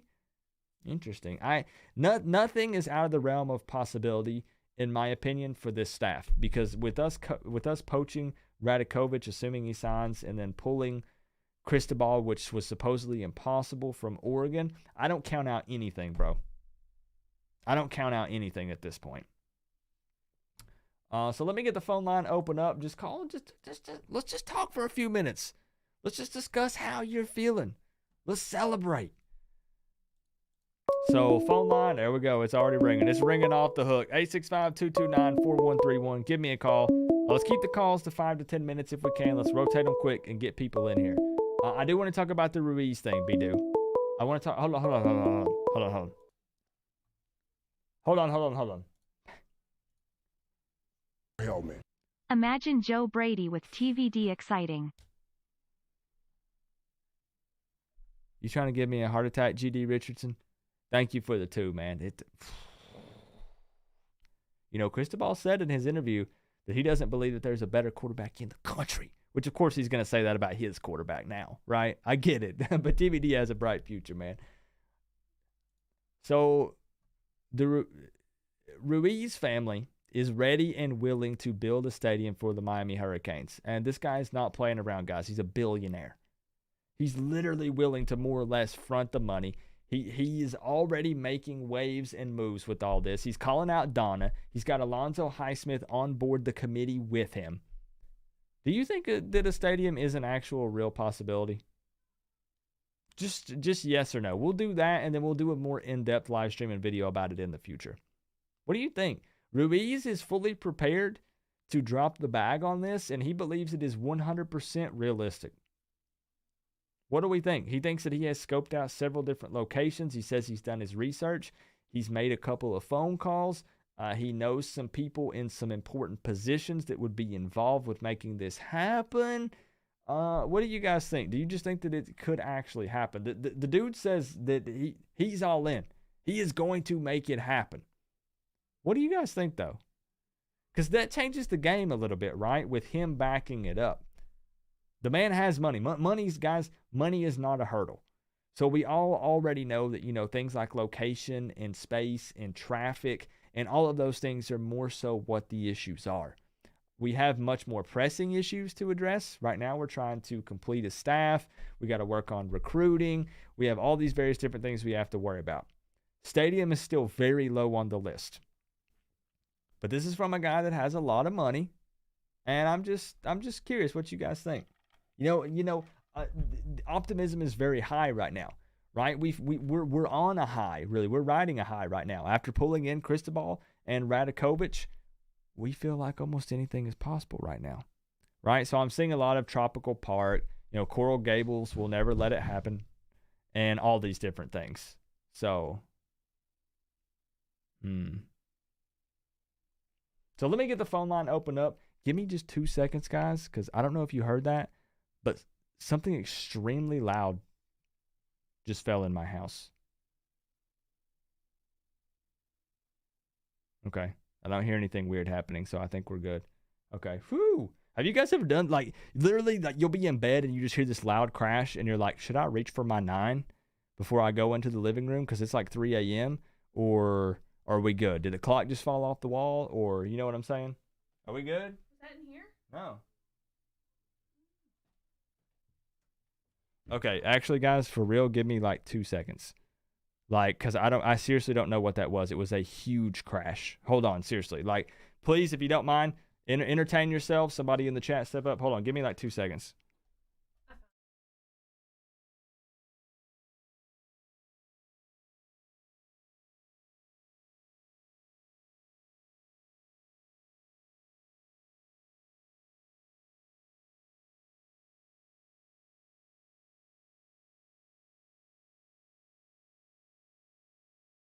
This is what it takes to wear the U on the side of your helmet. Yes. HR is a rental. It's like renting an apartment and saying you own it. You don't. Plus those ugly teal seats, and HR has no history.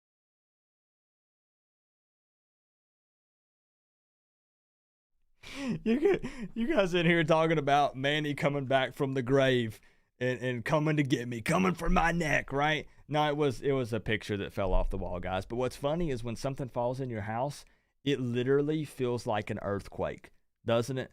Like your whole house just caved in, right? Just the foundation, everything just fell through. Like the whole house is shaking. Nobody called 911. No, don't you do that. Will you miss walking and venting? There's still going to be plenty to vent about, man. There's going to be so many things that we get upset about every week because we're Canes fans. We're passionate. We care about this football team and this program. So there's still going to be plenty to vent about regardless of who our coach is. Let's be honest. Carroll City Kane came through and said, yes, Hard Rock is a rental. It's like renting an apartment and saying you own it. You don't. Plus those ugly teal seats, and Hard Rock has no UM history. And I agree that if we could make a stadium happen, that it's probably the least of our worries right now. But I hate those teal seats, man. I'm not a Dolphins fan. I've been straight up and honest with you guys. I don't care about the Miami Dolphins at all. I care about the Miami Hurricanes. So I hate those teal seats, man.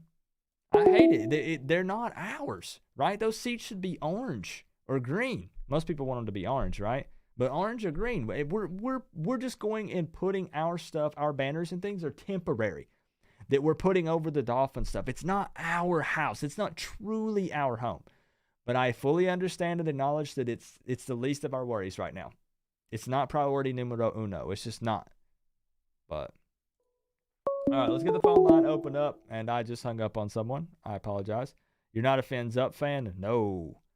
No, man. I can only take one Miami team giving me a heart attack every weekend, and that's the Miami Hurricanes. Zombie Manny coming for you. All right, so the phone line is open up, guys. Here we go. Let's take some calls. What is going on? Who do we have on the line tonight? Yeah, what's up, Coop? What's up? Actually, I was about to say, I have your number saved, bro, as Alex Perez. So I don't know why I'm asking you who you are when I already know who you are. What's up, Alex? What's up, man? Just chilling, celebrating, enjoying this time. You know, after naming our new head coach, things are looking bright. We're feeling good. We're happy. We're excited. We're optimistic. How are you feeling about it? Dude, I'm not gonna lie. I was at work, listening to the presser this morning, and I'm walking around work, and I have my phone in my pocket, and I'm walking around with a smile, looking like a complete idiot. Because of what Mario was saying. But I just didn't care. And we lost him. He got so flippin' excited, guys. He hung up on us. Sam Williams, what's up, man? Manny as defensive coordinator? Heck no, bro. Heck no. Don't you put that juju on me or this team. What's going on? Who we got on the line tonight?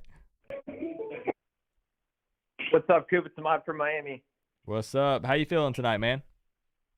Good, good. I saw an opportunity as soon as that guy accidentally got cut off. I said, this is my chance to swoop in and get on Coop's show. Right. Apparently, it's almost impossible to do so. So, congratulations. I don't know if you remember last time. I think I sent you a screenshot on Instagram. I tried calling like 79 times. I wasn't going to do that tonight, so I saw an opportunity. I went right in for it. That's not quite the record, but you're getting close. I think the record was like 140 or 150. I think it's Crip that owns the record for most times trying to get through. But either way, you're here tonight, and it's a very important night because it's time to party. We're celebrating Mario Cristobal being named our new head coach. I just have to ask people because, I would say 95% of Canes fans are happy with this hire, and they like it. They're excited about it. But there is that, 3 to 5% that actually are not okay with bringing in Cristobal. I see a lot of Miami fans that say the dude can't even beat Utah in the Pac-12 championship and all these various different things. Now, a lot of those are trolls, let's be honest, and they're salty Oregon fans. We know that. But there are a few Miami fans that do feel that way. I mean, he hasn't proven anything at Miami yet as a head coach, so they're cautiously optimistic. But how are you feeling about it? Are you excited? So I'm definitely excited. I think it's one of the best days to be a Canes fan. Like the last fan was saying, I have a huge smile on my face. This whole weekend I've been refreshing Twitter, refreshing Reddit, hoping that the news is actually real. And I think we all had an idea that it was happening like late Friday night. But no, I think it's awesome. And I think what it comes down to is fans are fickle and fans have short-term memory. And we can start with Oregon fans as an example. I was lurking Oregon forums and Oregon subreddit, and they were all saying you're delusional. Yep. Like not me personally, but like the stories were delusional and you're an idiot and why would anyone want to go to UM? Then the story breaks and they're like, oh, pay him his bag. Let's get Phil Knight to get a dump truck of money in front of his house. Then the game happens. It's like, take him. It's like, okay, so one game really changed your opinion that much, or are you just bitter that we're taking your coach? Yep. And then with it's the same way. We're flying up banners saying Board of Trustees, get Mario Cristobal. 3 years ago when we got Manny, a bunch of people wanted Mario Cristobal. And now after one game, people are saying, oh, he can't coach, he can't recruit. Look, he has some gaps. He might be a little bit stubborn with his coaching. He's only 51. He's going to learn. What I love about the guy is he recruits and he is a workhorse. Like, I don't know if you saw his I'm sure you did see his press conference. Yep, all sure he talked did. about is work, and I don't sleep. And he's already went to a couple practices. He's flying out to see some of the decommits from Texas. I mean, this guy is only going to – if anything, he's also the best long-term solution. I know you were aboard the Lane train, and he was my second option. Yeah. But the thing is he's not a long-term solution. The guy's not loyal. I love the guy. I think he's hilarious, and I think he's matured a lot as he's gotten older, and he's an offensive genius. But do I think that Lane Kiffin's going to stay at Miami for over 3 years? I don't. Could he build a foundation for maybe Mario or somebody else to come in later? Yeah, he might. But Mario, I mean, I don't know if he's going to stay here all 10 years. I hope so. I hope he proves it out. But he is the guy to build a program. Wouldn't it be super refreshing to have a guy come in that consistently wins games especially the ones that we're supposed to, and actually stays here long term? Wouldn't that just be so great? Oh, so we don't have to have this conversation every 3 years? Right, right. Everyone's like, oh, you get all pumped up at it. No, listen, like I would be ecstatic if we don't have to have this conversation for at least another 10 to 15 years. That would be great. Yeah. And I like our last coaches have just been such a nightmare. Like I know people like to say like, oh, it looks like coaches just can't be successful, but there is a caveat to each one. Like Al Golden had D'Onofrio, who we wouldn't fire. Rick had a couple good seasons, but he didn't want to get rid of his son, and obviously he had health issues. I think Rick was great for the program, and then you had Diaz, who showed that he was willing to get rid of people like Enos and Baker, and he was a fantastic marketer, and I think he was passionate, and I think he cared. He did. But your first head coaching job should not be at the University of Miami. I wish him all the best. If he can go coach a G5 team and go to P5, and in 10, 15 years he wants to come back and he's proven himself, I'd leave the door open for him if that happens. But he needs to go prove himself somewhere else. And I don't feel bad for him, by the way. He did the same stuff at Temple. I think it's crazy the media is pointing it out that we handled everything so terribly. Was it a mess? Yeah. But he knows the game. He knows what happened when he left Temple, and apparently he never went and he never talked to the players that he left either. Honestly, I truly do feel like that situation is the media just trying to make us look extra bad. Like I've even openly said they could have handled it a little bit differently. That I personally don't feel bad, but there are different ways they could have handled it. There have been but let's be jerks. Exactly. There have been similar instances, not exactly what went down at Miami, but it got little to no coverage at all. Not like the way they've covered this. Because literally, you guys have seen the headlines in the chat, right? Literally just talking about Miami is a disgrace for handling it this way. And Miami, who would want to go coach at Miami after the way they handled the Manny Diaz situation? All these various different things too. Number one, they started this stuff early. I feel like they were trying to scare away any potential big-time hires like Lane Kiffin or Mario Cristobal for us in the first place, because they don't want Miami to be back on top again. So they were trying to scare everybody away, and then also just to try to make us look extra bad in general. Yeah, I 100% agree. One thing I think was kind of funny is the report came out that the Oregon AD was upset that he didn't get a courtesy notice that we were trying to Cristobal, and it's like, does this guy not even realize we didn't even give our head coach a courtesy notice, and we don't have a director? Right. Like I said, I'm at a point. I honestly don't want to just straight up screw everyone along the way, but I'm at a point to where we have to do whatever it takes to win football games again, whatever puts us in the best position to do that. And if it means being cutthroat and going about things a little bit differently than maybe some other schools would, fine. I'm cool with it. Sorry. And what this move means, even if you don't agree with the Cristobal hire, which I'm all for it, it's more of the bigger picture is that we were willing to make changes before. We were willing to fire people. We were willing, we fired Al Golden after the Clemson loss. We just fired Manny. But the bigger picture is that we are willing to actually pay now. We're willing to support the program. We're willing to pay big money for head coaches. So you can't even be worried anymore about, what if Cristobal goes and gets another offer later? We just proved we have the money. It doesn't matter. He can't leave. We're willing to pay. And I think that's one of the biggest things that, a lot of people are talking about, but the university for the first time ever put its money where its mouth is in regard to the football program, which, to be honest, I don't understand why they don't look at it as more of a business. I'm a UM alum, went there in 2010. I can tell you if I wasn't a UM fan, if I didn't watch the U Part 1, I probably wouldn't be at the school. Fair. So, it's good for recruiting. It brings recruiting for the actual admissions, like that people who go to the school, it brings national attention, sells tickets, sells merch. Man, it's a business decision, and I think it will pay off. Yep, 100%. I honestly agree with everything you said, and as some other people have also pushed, like you were doing, one of the big difference makers is the money, or was the money. It's not an issue now, but it was in the past, and I'm not the first person to say this. Other people have been preaching it over the last few months, but honestly, a lot of it came down to just the right people got pissed off. Oh yeah, and thank you, Kirk Herbstreit. Yeah, exactly. I see a lot of people getting mad about that, saying that this person deserves credit or that person This deserves is what it credit. take. But at the end of the day, again, that To was where on a you- national stage, I saw your helmet. right? So This is not a knock on Manny or on You how saw that Miami Cristobal handled called it, out, but have you Kirk ever seen a Herbstreit coach he fired on the basically same thanked day him they for hired a new getting one? Frank's attention during I his don't press think conference. I've ever seen that in the history of sports. sorry, do you care to repeat that one more time? I couldn't hear you.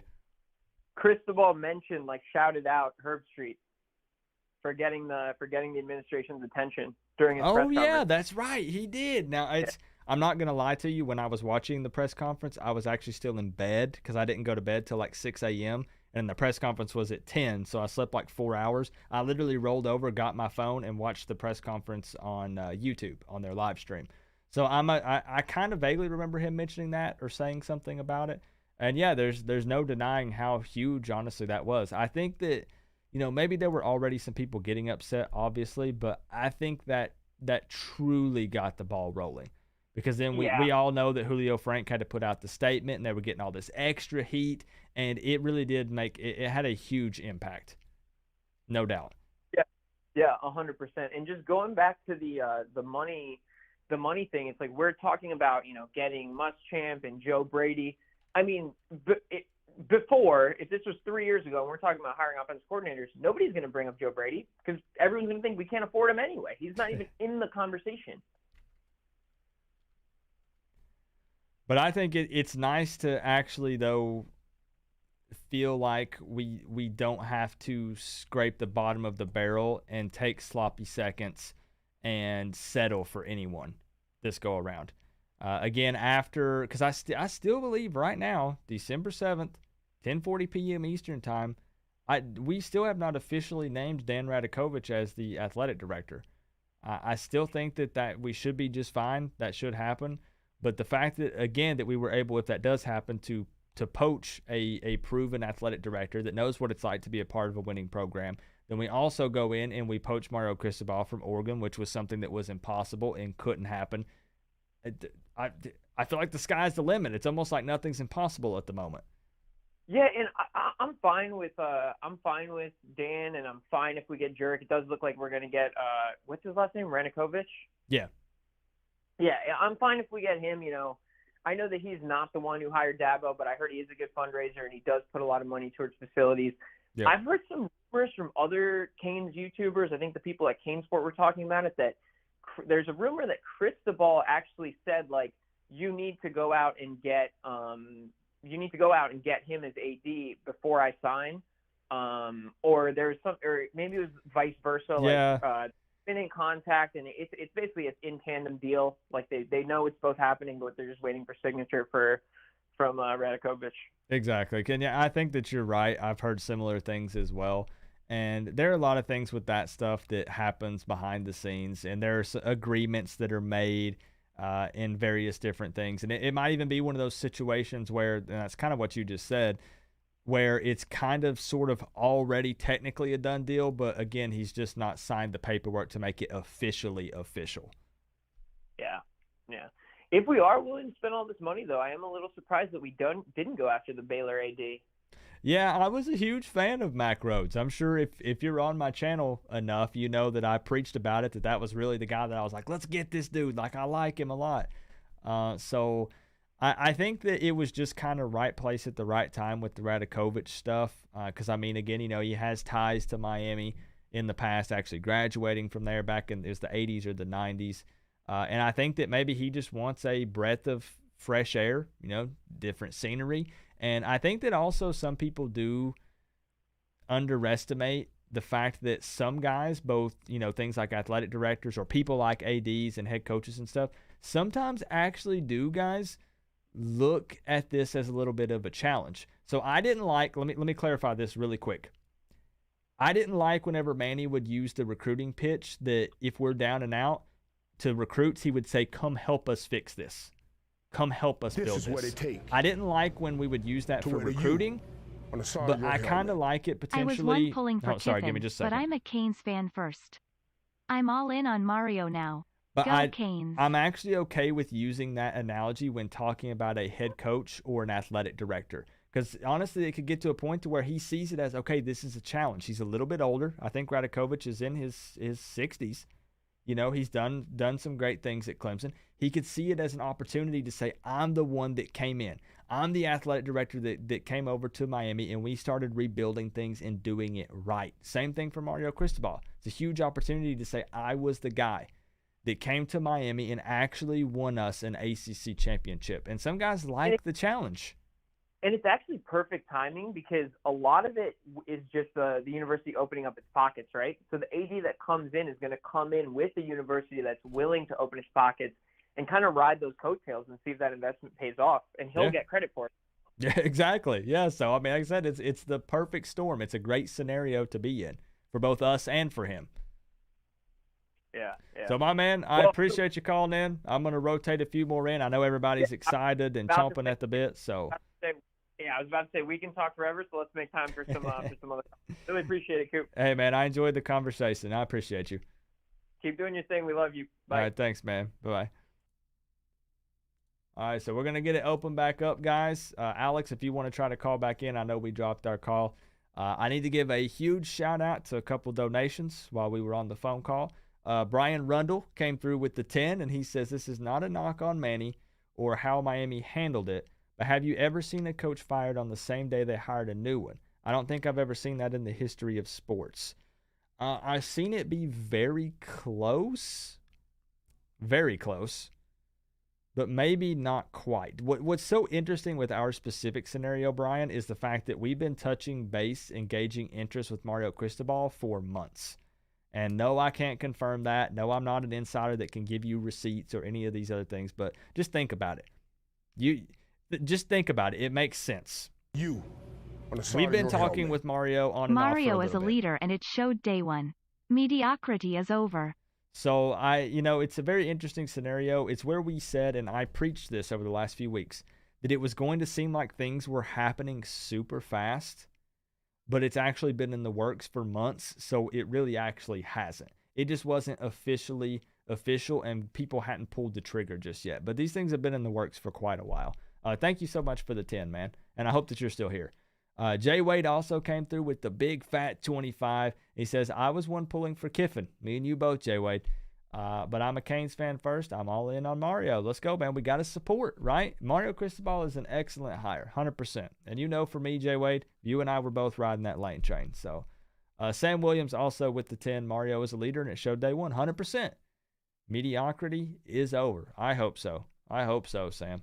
You're wearing your Mario Brothers pants tonight. Let's go, Lamar. So let's get the phone line open back up. King Leo VT, how are you, man? It makes a lot of sense the way we handled it. I agree. The biggest change is going to be no more excuses. None. At any level, Caesar. No excuses for the coaches. No excuses for the players, the boosters, any of the higher-ups. Nobody. No excuses. No BS. This is what it takes. Hey, thank you, Lamar. Appreciate you. I don't feel like this has been a good show, guys, because I've been all over the place tonight. Sue, go Hokies. With all the money Miami's donors just spent getting Mario, if Miami ends up still not doing well, what's next? We ain't going to talk about Hokies. that. King Leo, we ain't talking about that. Heck no. No. We'll cross that bridge when and if we get there, and let's hope and pray that we don't even have to consider that conversation. To a Virginia Tech fan, appreciate the 5, King Leo. But to be straight up honest with you guys, as a streamer and a content creator, you have streams that you walk away from and you're like, that was a good stream. Like that just felt like, I was high energy and I made some good points. I feel like this has been a bad stream. This is what it takes. But it's just because I'm all over the place. I want to talk about everything at once. As far as the stadium goes, Hard Rock is a really good atmosphere when we're winning. It is. The 2017 ND game was an insane experience for players and fans.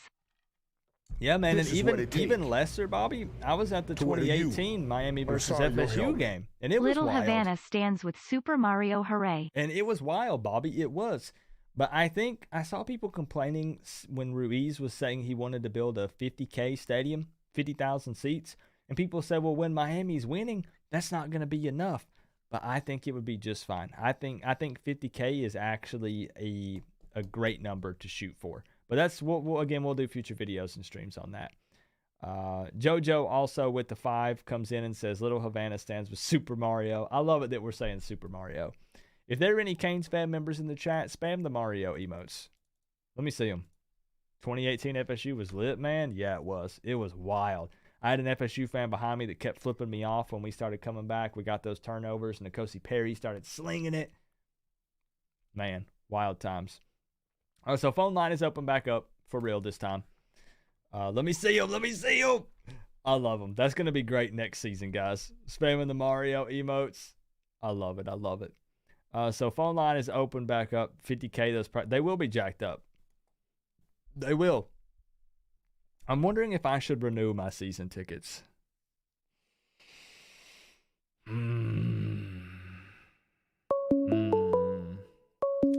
I'm thinking. Should I renew them? What's going on, Alex? Welcome back. What's up, man? Man, you got so gosh darn excited earlier that you hung up on me. No, I'm wearing my AirPods, and I think I accidentally moved it or something, and it just disconnected. And you just stopped talking, and I looked at my phone, and I was like, "Ah, shit." It's all good. It's all good, man. So I don't remember how far we got into the conversation. I know you said that you were super excited. You were all smiles, but I don't think we got any deeper than that. I was just at work, walking around, having some smiles. It was about 2 other dudes that they're Canes fans, and they were happy. And I just want to relay a quick story to compare Mario in recruiting as a coach versus Manny in recruiting as a coach. Okay. Okay. Hit us with it. So Mario, as you know, today he's out. After his presser, he goes to Miami Central. He's been at recruits' houses, and tomorrow he's going to fly out to Texas to see Earl Little, right? Mm-hmm. Immediately day one, there's commitment and elite recruiting already happening, right?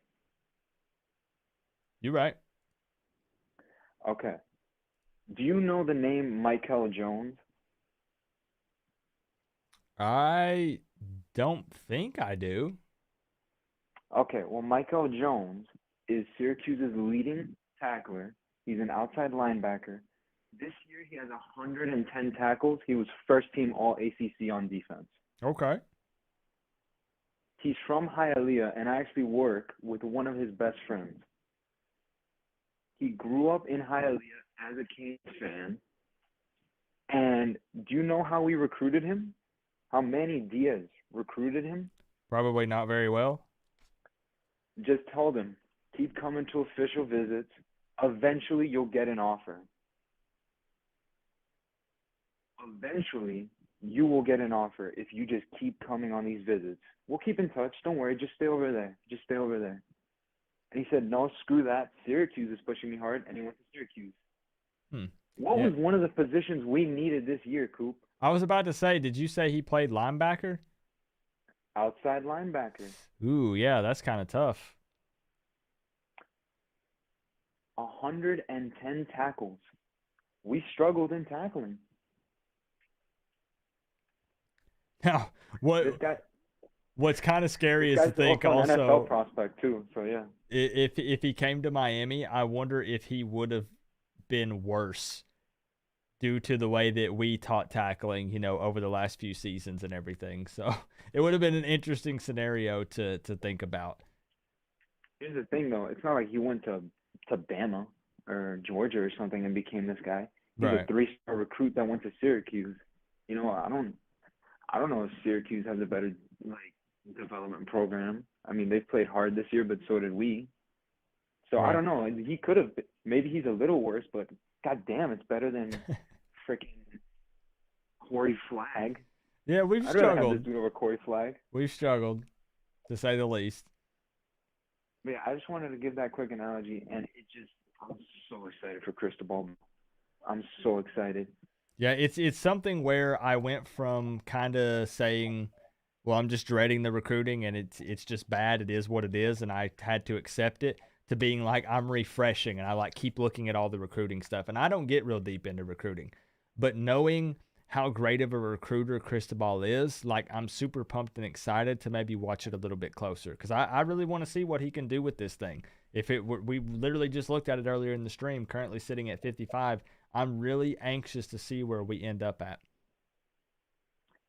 We already have I don't know if you know this, but I can't remember his name, but a 5-star offensive tackle decommitted from Oregon. And he's not from the West Coast. He's from Texas. Yeah, there are He's from some Texas. guys. So If that's they, very possible that we could get him Yeah. down in Miami. it is actually possible. It's going to be very interesting to see what unfolds over the next couple of days for sure. What I see in terms of recruiting is we don't sign a lot of guys to the early signing period. Right. But Mario Cristobal will tell a lot of these 5 and 4 stars, hold off till February.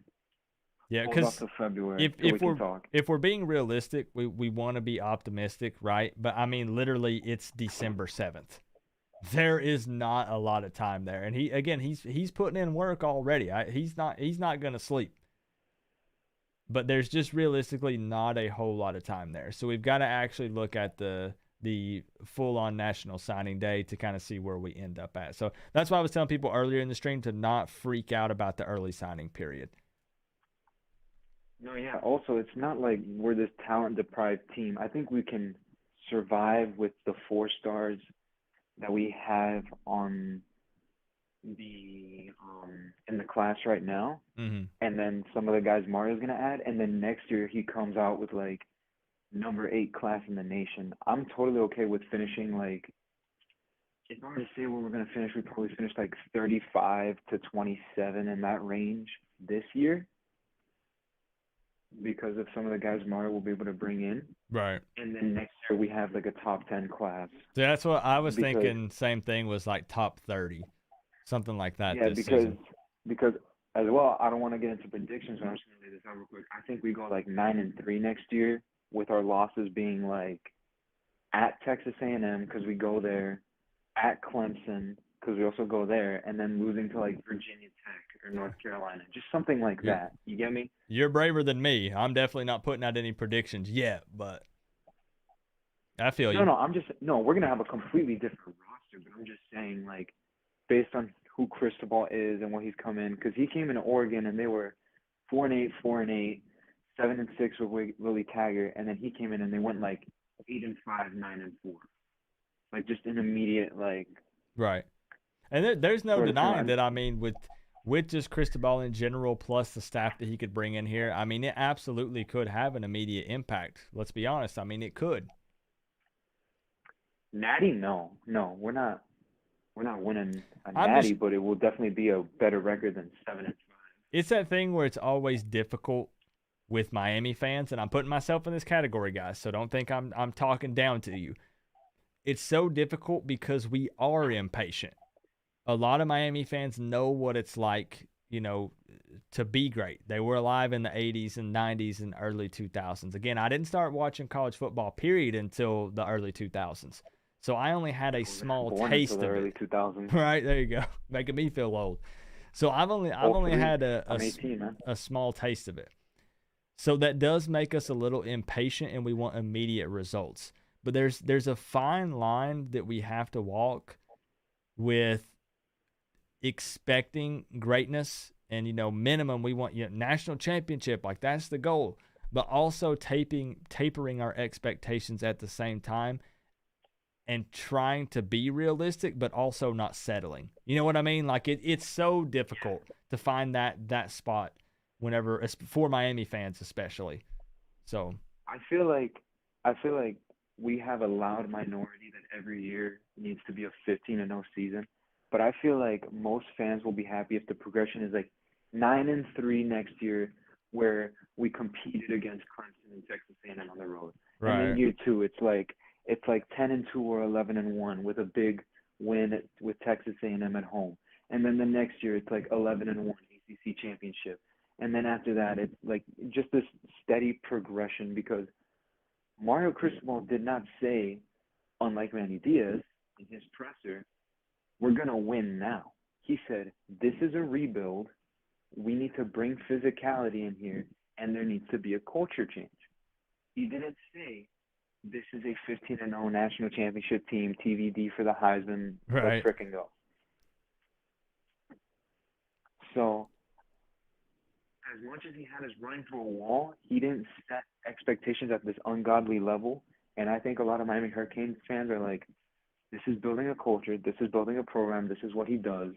we're not going to be pouring out the pitchforks after week 6 of year 1. Right. Yeah, we've got to get a solid foundation in there first, which is I know people hate this word, or this phrase. It's going to take a little bit of time. Now that's not to say that we can't have immediate results, and that we come out and have a pretty good season in 2022. It is absolutely possible. But again, it's such a fine line to figure out where to draw that. So, and it'll be easier after spring practice and we go through the National Signing Day and all these various things, and we can kind of feel it out a little bit more. I mean, literally right now, we had the introductory presser for welcoming Mario Cristobal, and then we're still, trying to fill out the staff and everything. So it's really, really tough to know, at this point, of course.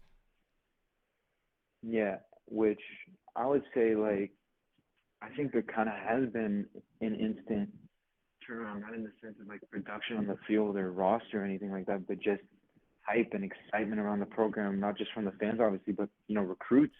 Right. This is what it takes. Tweeting now about To the where crib. you You got on the side of your guys helmet. talking about, hey, we Facts. can stay The in battle Miami. to the We ACC can really do championship this. just got interesting. Obviously, they wanna Keeping top recruits see in what state is happens on the everyone's field, top but there'll goal. definitely be some guys this Great year that hire, Mario Cristobal Miami. gets to buy Go in Hokies. without any results on the field, and that's just beautiful. Imagine with results on the field what he could do. Right.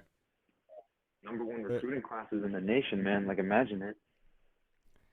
All right, Alex, I'm going to go through and try to rotate and get some more people in here. I know that there are a lot of people trying to call in. So I enjoyed the conversation. I'm glad that you were able to get back in here since we dropped the call earlier in the stream. And I'm happy to hear that you're just as excited as I am about all of this. All right, Coop. I'll holler at you later. And Joe Brady for offensive coordinator. Let's make it happen. Let's boys. go, man. I love it. Appreciate you, Alex. All right, later, man. All right, have a good one, bro. All right, so we're going to get that thing open backed up. Excellent conversation there with Alex Perez. Let's get as many people in here as we possibly can, all right? B-Do, it looks like, or Cane Freak, are you still here? It looks like B-Do's looking for you, bro. King Leo VT, thank you for another 5, man. It did just get a little interesting, didn't it? It sure did. I'm going to be realistic. Whoa, listen, Coop's going to be realistic, okay? I ain't doing a 2022 season prediction tomorrow and predicting we're going undefeated, okay?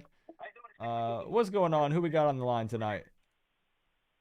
This is B-Do Miami. No way. What's up, man? How you doing, Coop? I'm doing really, really good, actually, for multiple reasons. I do have to ask, and I apologize if I just don't recall, but have you called into the show before?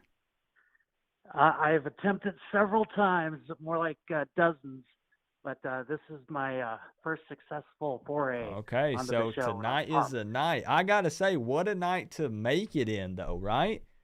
The celebration, Absolutely. We're all partying, we're having a good time, we're all smiles. There's no ranting and complaining about a bunch of stuff. We're mostly all in a good mood, right?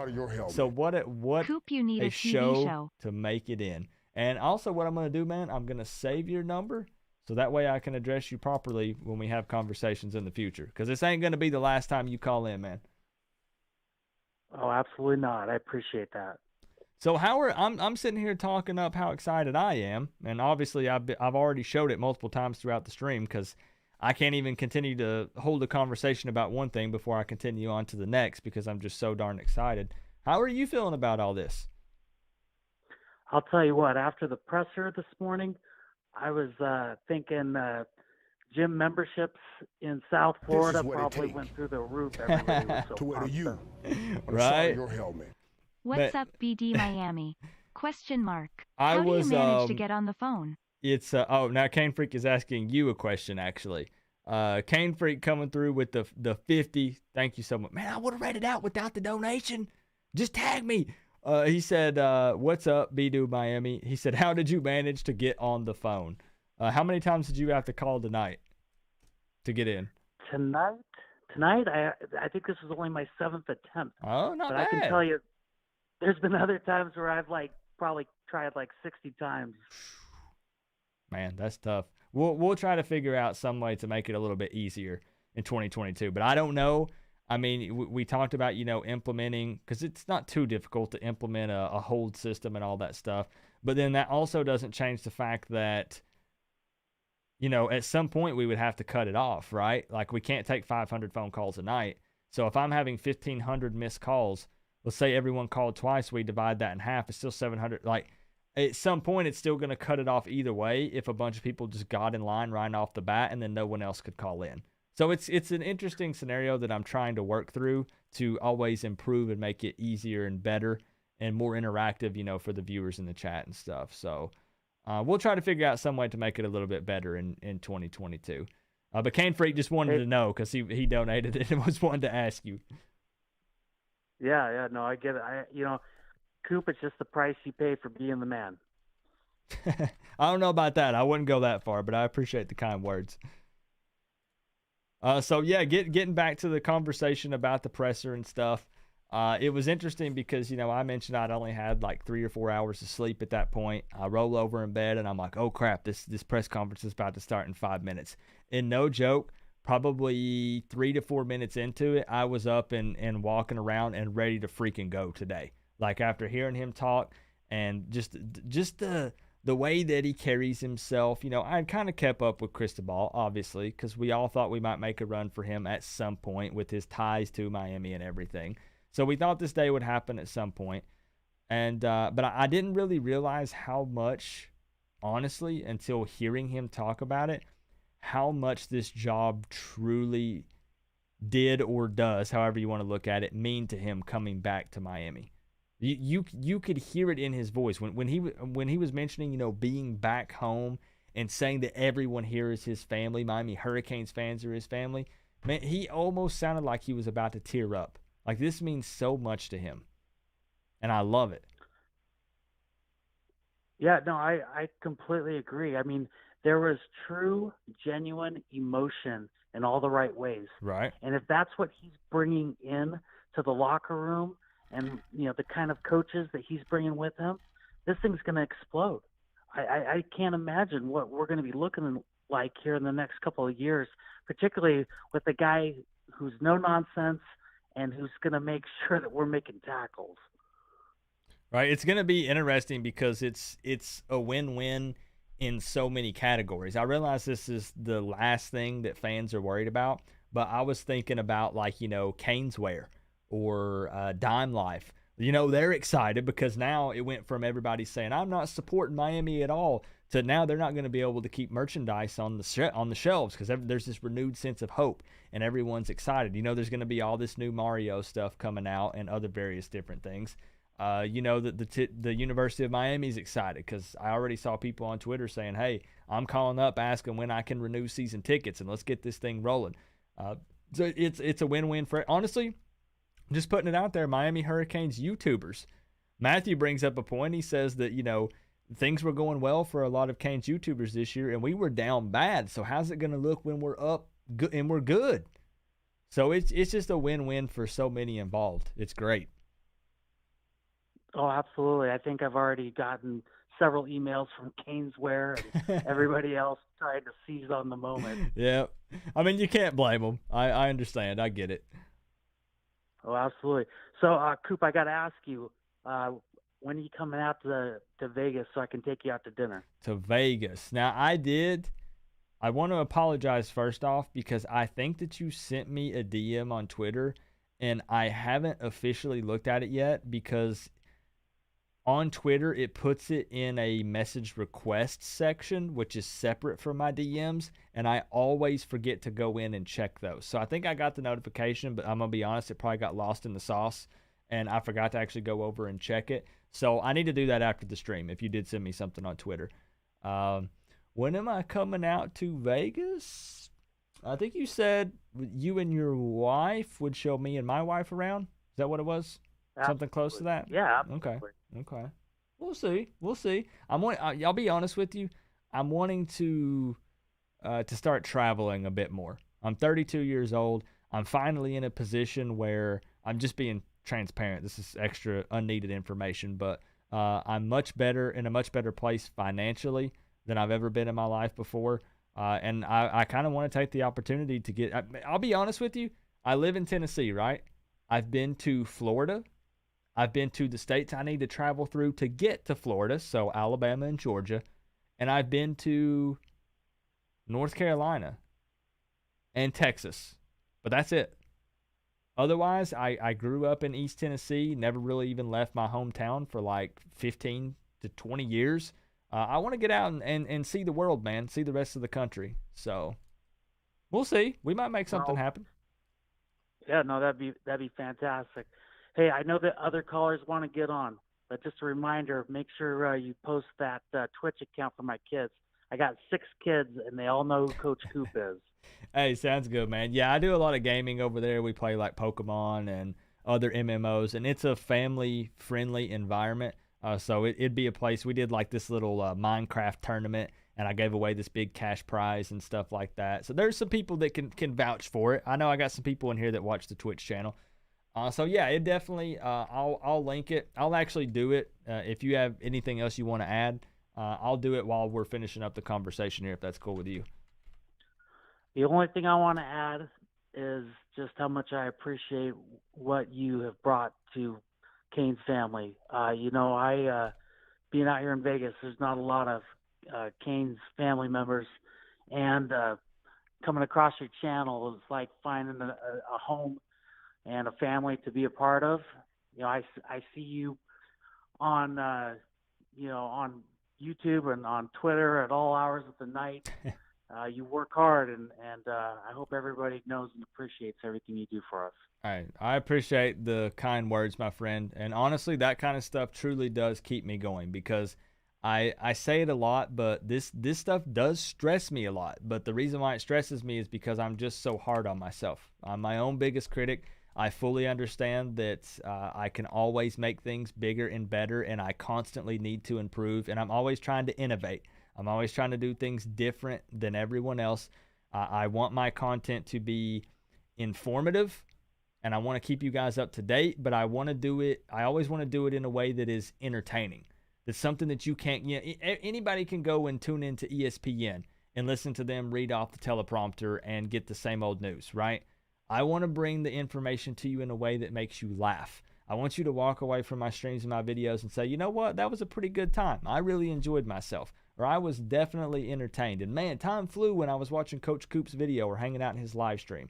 So it's why I like to do, and I'm just a goofy dude, to be honest with you. I like to do little skits in my videos, and we do a bunch of little stupid, silly things and stuff. So that's my goal, man. I want to set myself apart from everyone else. I have people all the time hop in my chat and say, well, such and such does videos this way, or this guy does this on his live streams. You should try it. I don't want to be like anyone else. My goal is to be myself and to just entertain you guys, and I will attract like-minded people if I do that. I'll tell you, Coop, I've visited other channels, and there's a reason why I am here tonight like I am every night. Well, I appreciate you so much, man. And I linked that in the chat if your kids want to check that out. And once again, just thank you for all the love and the support. I'm happy that you were able to make it here tonight on this big party. Everyone's celebrating, having a good time. And I'm happy and thankful that you were able to get through and call into the show, my man. Hey, thank you so much, Coop. You have a great night. Hey, you too, bro. I appreciate you so much. All right, take care. All right, bye-bye. Hey, that was awesome, man. Getting B-Do Miami on the line. Longtime viewer, huge supporter of the channel, and I've never got to have a one-on-one conversation with the dude. So that was huge. That actually kind of made my night, to be honest. That was awesome, man. I got to give a huge shout out also to Big Bam Entertainment, who donated $5 during the call. He said, Coop, you need a TV show. What kind of TV show would it be, Big Bam? I know you're in with Netflix, right? Like what kind of show are we going to do? Would it be some kind of like reality show and it like follows me around and all the crazy stuff that I do is that what kind of show would it be? I don't know. And Kane Freak, of course, coming through with that big fat 50, putting the man at 150. Dude, the crypto billionaire. The dude's insane. Now, I got to tell you something, though, Kane Freak. I should have invested even more in Decentraland Mana, because I got in when it was like 2:35, and then of course it skyrocketed up to like 5 something, and now it's hovering around 4. So I should have got in even more. Like, that's my regret. Man, oh man. You think it should be a cartoon? Yeah, that would be fitting, wouldn't it? That would 100% be fitting. So let's see. Let's get a couple more phone calls in here. I realize some people are slowly hitting the hey. It's 11:14. How long have we been live? We've been live over 2 hours already. Jeez, man, that's wild. Steve, what's up, man? Steve, you don't miss Manny. No, you don't miss Manny. He's the dad I always wanted. You. Good. Yep. Good one, Steve. Good one, Steve. Let me get a couple more phone calls in here. I really, as I said, guys, thank you for being here. Thank you for being part of this huge moment. I already did the video announcing Cristobal and announcing the firing of Manny. I understand that I formed my thoughts much better in those videos, but it's just because I felt overwhelmed with excitement tonight for Miami fans, for this program. And it made it tough for me to focus and to get through all of my points and actually even just form sentences, period, because I'm just so flippin' excited. So excited. Sandbox, I need to look at that. Sand and mana will make up face. Oh, man. But tell me this, Kane Freak. I'm going to get a little bit of a crypto advice right now, guys, while we're live. And I have to say I've had some huge gains. I know that this guy doesn't want his information to be considered financial advice, because you never want to do that on the internet. Is it still worth buying mana at 3 and some change? At like $3.50 a share? What do you think? It's just an opinion. Because I got in when it was like $2.30 to $2.50. So now I'm a little hesitant to buy it at $3.50, even though it peaked at like 5 and some change. And yes, we're talking crypto right now. We are talking crypto right now. But I saw some big time gains with that Decentraland mana. And I'm holding for sure, but I'm just hesitant to buy more at 3 something, right? I'm a little hesitant. It's hard to pull the trigger on it at that price range. I'm waiting for it to dip. I'm waiting to buy the dip, man. And it ain't dipping much more. I missed the big dip over the weekend because I had no cell service at the cabin. So let's get the phone line open back up. I'm gonna call Crip. Hold up. No, I'm calling Crip. Crip always tries so hard to get in, man. He's a diehard. He's a ride or die.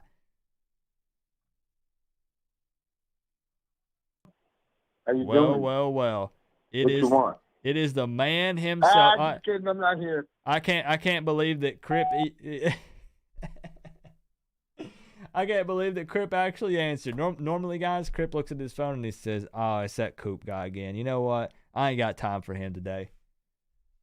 What's up, man?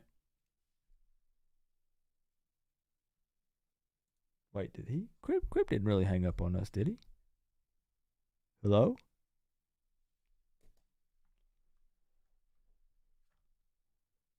Hello, Crip? He did. He actually. Yeah,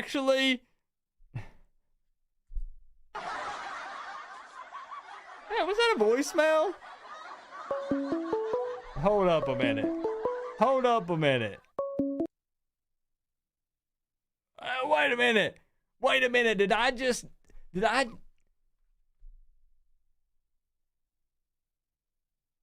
Did he seriously get me? Was that really?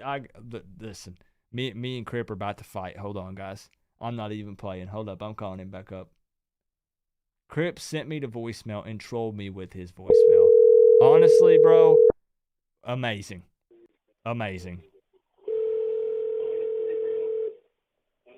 Coop? What's up, man? Hold on, I got to turn number. Yeah, hold on. Yep, I hear the replay. Yeah, hold on. All right, man. So let's talk for a second here. I got something we need to discuss. I did not hang up on you, Coop. I would never hang up on you, man. Let's just get that out of the way right now. Because I got the chat telling me that that was either a voicemail or that I got hung up on. Yeah, no, my voicemail, it sounds like I'm actually talking, but then it says I gotcha. Yeah. You know. Mm-hmm. Yeah. They feel like that you set that up on purpose. I'm no, pointing the finger at the chat. I didn't say it. They said it. It's like that for anyone that calls my phone. Yeah, see guys. Yeah. See, there's no way Crip would do that, guys. He would never. Crip is my friend. He's a fellow Miami Hurricanes fan. I told y'all. That's right. Loyal. It's tattooed on my arm, the ibis. I still need color. Do you guys have any Miami Hurricanes tattoos? I still don't have a single tattoo, and I consider it almost on a daily basis. No joke. And I don't, man. I need to ask you, Crip. You got the orange and green tatted on you. It has nothing to do. It's not a commitment issue. I'm just worried about the artist. Like, I want it to look dope. I want it to be different than, anything that anyone else has. How do I take that leap? How do I want to get the U tatted on me. Any artist will do it, basically. The guy that I have does mine, he does it street. So it's not going to be finely detailed or shadowed, Mm. It's meant to look like I got it done in the hood, I got That's you. the type of style he does. But there are all different type of artists. Man, you can get whatever you can get highly detailed. They have these new special guns now that allow even more detail. I got this anime artist on my Instagram. He's doing Dragon Ball Z and Naruto stuff, and it's looking crisp, shiny, and bright. You know what's funny? I might know who it is, and it might be the guy that I bought my Captain Levi scroll from. Is his name Mike something? I don't remember. I haven't seen him post in a while, and I'm not going to look through my thing because I got like hundreds of people that I follow. We need to have a conversation off stream at some point because there's a dude that I follow on Instagram that does some sick anime tattoos. Yeah, and he has bright. It's always bright and colorful. Yep, yeah. That's him. That's who I bought that scroll from. He puts up items on his shop occasionally, like skateboard decks and various different scrolls, and he drew that Captain Levi scroll. I had to wait like 6 weeks for it because it was custom, and that's the dude I bought it from. No joke. Nice. So anyways, Crip and I will sit here and talk about tattoos and anime and all sorts of stuff. How do you personally feel about Mario Cristobal? Just hit me straight, because I can't remember if you were a fan or not, to be honest. I was wanting him from the jump. Okay, when you said what's the best thing you're getting out of this hire of the who is this Radakovic? I'm like, the first thing I said is Cristobal. I knew he was coming. Okay. I don't know why they didn't. I don't know why Manny was hired in the first place. It should have been Cristobal from the jump. We might be in the playoffs right now, but 3 years later. I mean, Jesus. Yeah, so late in the game. I think we were paying Manny like $3 or $3.1 million a year. I think there are multiple issues there. I know there were some political things involved. I know there were some things with Manny's dad. Political ain't the word. They turned that whole thing political. Yeah, and the AD was political. There were some money issues, and we didn't want to drop the bag, of course, because we're a bunch of cheapos. But that has changed, obviously. It has changed, yes. As we talked about. We're I'm actually upset about Lashley being gone. I'm very upset about that because I was liking his style with throwing the ball. Right. But if they get Joe Brady, Lashley who? Who's Lashley? Right. Fair. I would like to see Charlie Strong as D coordinator. I would even be open to Shannon coming back as D coordinator because I believe under Cristobal he will. He's not going to step out of line. Right. Cristobal will wax that ass. Right. Yeah, I mean, don't you think, Crip, that it makes sense that at least for the other bigger positions like OC and DC, that they are also kind of bigger names, like big-time splash hires given the circumstances? I think so, and then I think if he hires people so that they're going to have history in the area so we can get the recruits, because that's one of the reasons why I wanted Cristobal was because of his recruiting prowess. Right. We're no longer going to miss out on those 5-stars that are going to Alabama. I'm still hurt over a couple of wide receivers that went to Alabama a couple of years ago. I'm emotional over that. I want these wide receivers after you. Yeah. Now you pair that with Joe Brady and Mario Cristobal and Tyler Van Dyke with Jake Garcia backing him up. What wide receiver doesn't want to come play at the U? Well, I'm starting to see a lot of Florida kids hitting the portal for some strange reason. So I think it couldn't be a coincidence. They're checking their phone. Is Mario Cristobal calling me? Come on. They look 5 minutes later. They're refreshing, looking at their phone like we're looking at Twitter. Has Mario called me yet? Is Miami interested? I'm just worried who's going to be TVD's main target come next season because Rambo's gone. Yeah.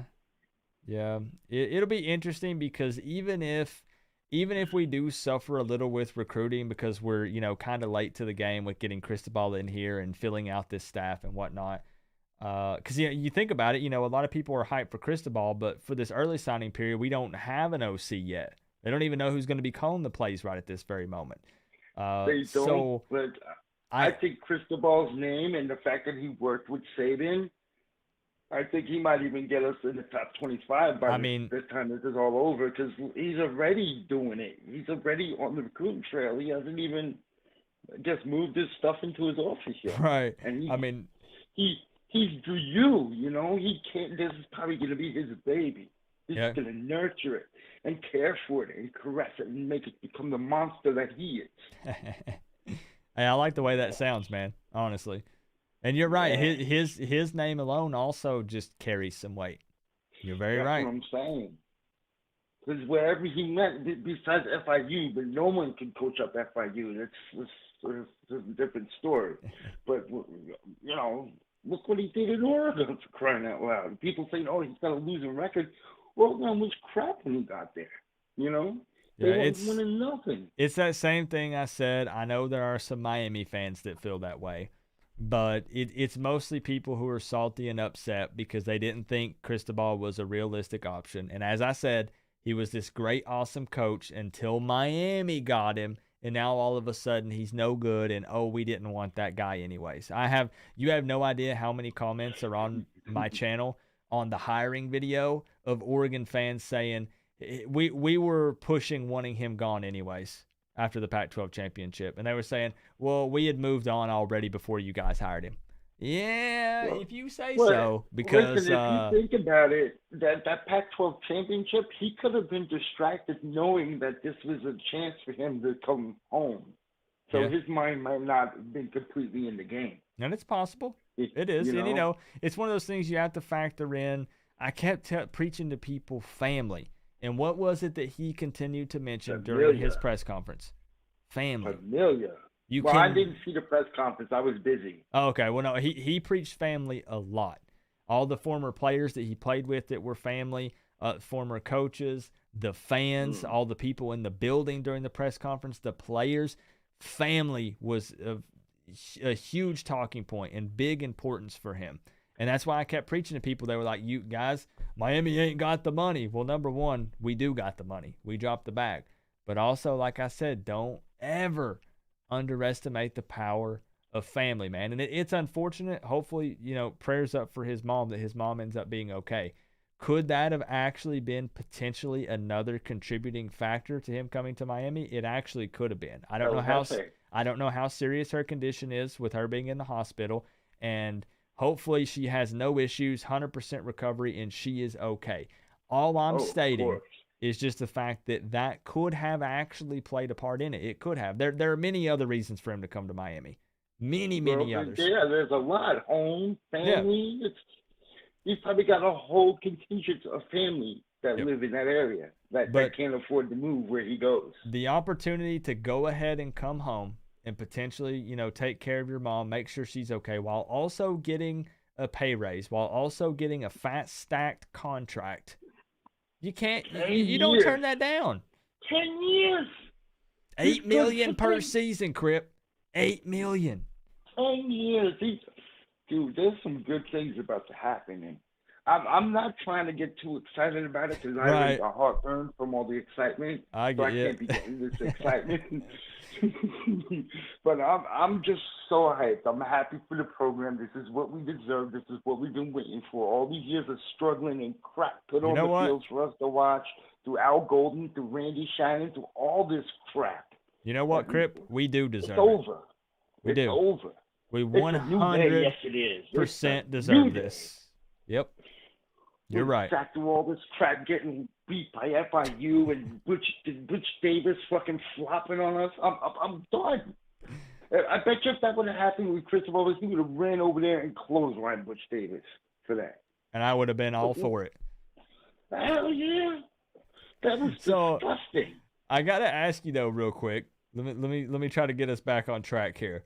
You mentioned that you'd be okay with maybe Charlie Strong or even Randy Shannon back at DC. What about offensive coordinator? Is Joe Brady on your list, or is there somebody else? The only one on my list. The only one. Okay. I'm not even thinking about anyone else for OC. It seems like all the pieces are lining up. The people we need are getting fired. There's plenty of people available for DC. Plenty of homebred people that dying to probably come home. Yep. And I would love to see Charlie Strong there because he can recruit Florida too. And I want the state of Miami back. I want that shit cut off of Fort Lauderdale. Right. That's it. No more recruits going anywhere but Miami from there. Come out there with a big old saw and just saw it off. Just separate it from the rest of the country. Yes. I love it, man. I have a feeling he's going to do that. I thought Manny was going to do that. He did not do that. I thought that way too. I'll be open and admit it. And I can't hide it because you can go back and watch my videos. Right? It's up on the internet for everyone to see. And I did think that he would. I think that's why these Florida kids are hitting the portal because they want to come home and they realize there's a new coach. Things are going to be popping off. People are going to get the ball. Things are going to score. This is bullshit. People who've been here longer get to play. This dude's faster and younger. Get him on the field. Nah, man, he's not producing. There's a culture that has to change in that locker room, and there's a culture of laziness, I think. And I think he's going to solve all of that. Now, he's a hard-working boy, and he's gonna make that locker room know it's time to put in work. This ain't no game. I'm gonna ask we you. Here to win. I'm gonna ask you that question that I asked earlier in the stream because I got hit with so many comments it was impossible to see all of them. You guys in the chat already know where I stand. My answer is no. Do you retain anybody on this staff? I might when it comes to the DBs. I might, but I'd say you start fresh. I mean, I'm pretty sure Cristobal's going to bring a couple people from his staff in Oregon because they're not going to. Who are they going to stay with? This new guy? They don't even know who it is. A couple people on defense. The offense has to get redone because he left, and his playbook ain't going to be there. So they're going to need a new playbook, and they're going to have to cater the offense to, I believe, Joe Brady. Okay. All right.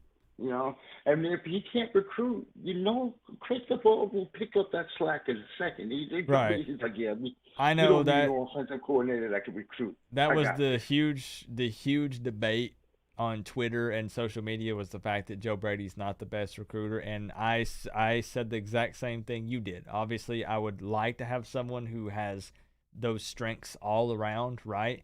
But I do think that enough other guys make up for it that it doesn't worry me that much. I want that guy with the big arm and that mustache to come. That mustache For sure. has a name. Right, man? I know that mustache has a name because an old baseball player named Robbie Fingers had the same mustache, and I forgot what it was called. I would I like to. that stash. I want to try to see if I could find the video that I saw on Twitter. Let me see. I don't know where. Yeah, because I don't believe that there also has to be something done with development. It needs to be something. Because did we see any development in the last 3 years with players coming into Miami? What the fuck? What they go away 1 year and come back worse than they were? I mean, I don't want to see that anymore. Yeah, we had an issue where a lot of the younger players kind of came in and I feel like kind of played off of instinct and previous training and played pretty well and then spent time here and got developed by our coaches and then regressed. Yeah, a lot of that happened. Man, I am trying to find the video because that dude is psycho, and I mean it in the best way possible. with the guns? Yeah. He is insane, and I want every bit of that at Miami. I can't find the video of him going off. We got a lot of that at Miami, but it's mostly in the punter position. Yeah. That's one tough punter we got, just so you know. Is he still there? Is he going to be gone? Is he a senior? Headley? I'm sure miss him. Yeah, man, for sure. Sorry, I got a little distracted. I'm not gonna lie, looking for that video of Aaron Feld. If I find it, I'll share it again on Twitter because I don't know where the heck it went. And Coop, what do you think about Devin Hester coming in as special teams coach? Now, obviously, you know that Devin Hester has a special place in my heart because he's actually my favorite former Miami Hurricane. Man, Crip, you know how to ask the tough questions and really hit me. Oh, jeez. That's exactly why I asked it. Because, we need one of those because I don't know what's been going on with our special teams. No one can seem to run the ball. They catch the ball. They get tackled. What was the best punt return we had in recent? KJ Osborne? I mean, Jesus. Here's my thing. I love Devin Hester. Always have. Love you some Devin Hester. Always will. But as far as him coming and coaching here, well, not as just special teams. Just special teams. Some speed. Yeah, just special teams. Try to instill some speed in our guys. I'm gonna be honest. I think that it's still a no from me because correct me if I'm wrong. I don't think that he has any actual coaching experience under his belt, not officially. So with that being said, I would be contradicting myself and the biggest hypocrite ever after preaching that we had to bring in people with experience. And then I turn around and just because Hester has a special place in my heart, I say, oh, it's okay. He can come in and coach special teams. I can't. Well, something needs to be done with our special teams. But yes, I agree. Now, I'm not talking about the kicking. I'm talking about all the other aspects when you need to punt the ball and then you can see lesser known people on lesser known teams are getting mad yardages on kickoff and punt returns. I'm like, where are you? What? I would like to get back to teams punting away from us, from our return guy, because they're so worried about him returning it back for a touchdown. People used to fear us, and that's what I want back. That's what I miss. People don't fear us. They come in they just tie games, 1-point games. That's not fear. People are supposed to fold when it's into you. Fuck. You ain't no bitch, just to you. Now, I'm trying to see. There was someone in the chat. Paul said that the U for Life on Twitter has the failed video. Can you possibly link the actual video to me, Paul? Because I'm looking through this guy's Twitter and I'm not seeing the video for some reason. I'm scrolling, I'm looking. I'm sure you guys have probably seen it on Twitter, but I just wanted to share it because I get a laugh out of it every time I see it. I'm scrolling through. I don't tweet, so Keith and I don't tweet. I don't get rid of your Instagram, Cooper. I'll never be able to contact you. That's how I contact you. I heard that last thing. I think I'd get rid of my. How dare you? That's the only way I could contact you. Yeah, I'm very rarely on Instagram. I'm not gonna lie. I'm much more active on Twitter. If I do get Twitter, it's because of Coop only. I don't have Twitter. Twitter's the Wild West. Would you guys agree in the chat that are on Twitter? Twitter is I'm gonna be honest. It's a cesspool. I'm gonna be real with you. I watch the news.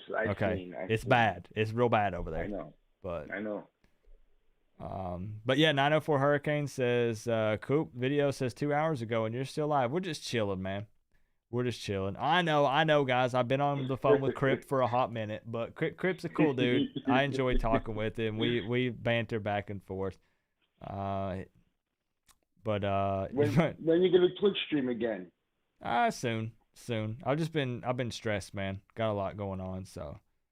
I'm having trouble with my phone. My battery swelled up yesterday. I gotta get a new phone. Oh, that's no good. Yeah, but I've been with my company so long. I'm due for a nice low price upgrade.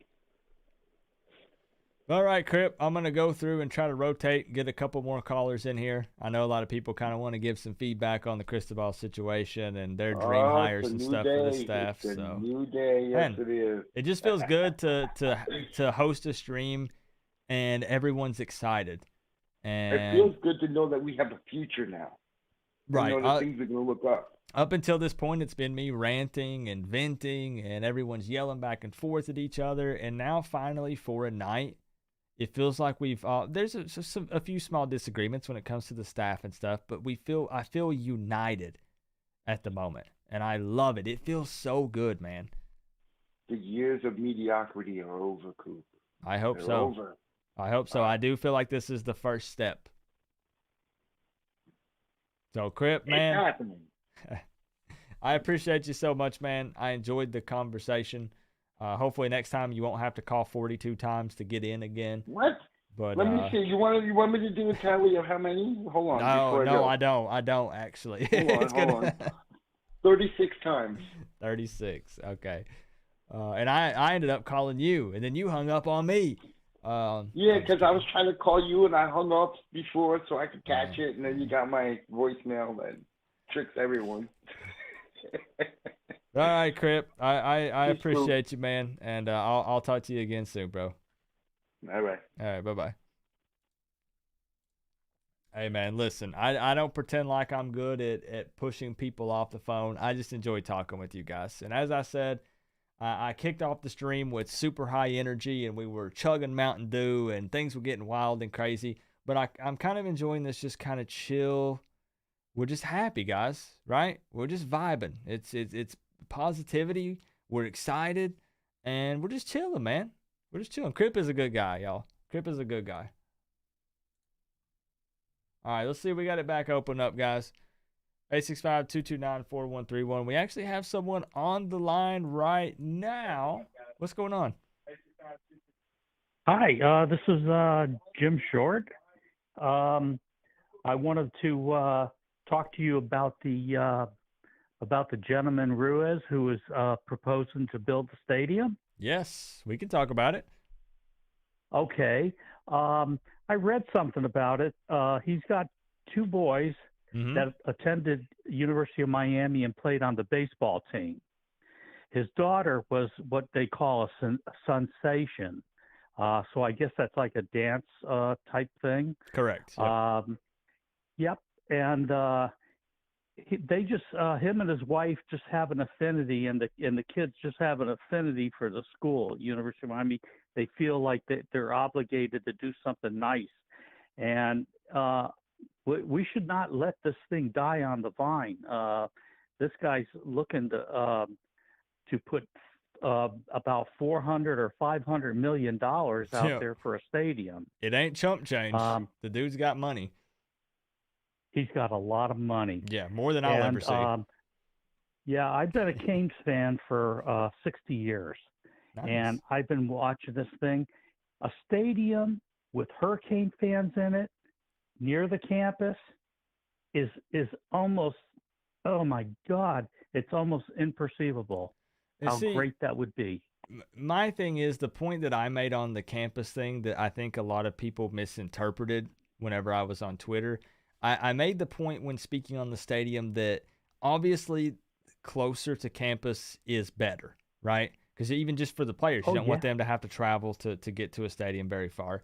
But even for me, because I understand, I fully understand that there's not a whole lot of room there. We don't have a whole lot of options when it comes to placement of this thing. For me, still a lot of it, and the big deal was the fact that as much as I've been to Hard Rock. Have you been to Hard Rock?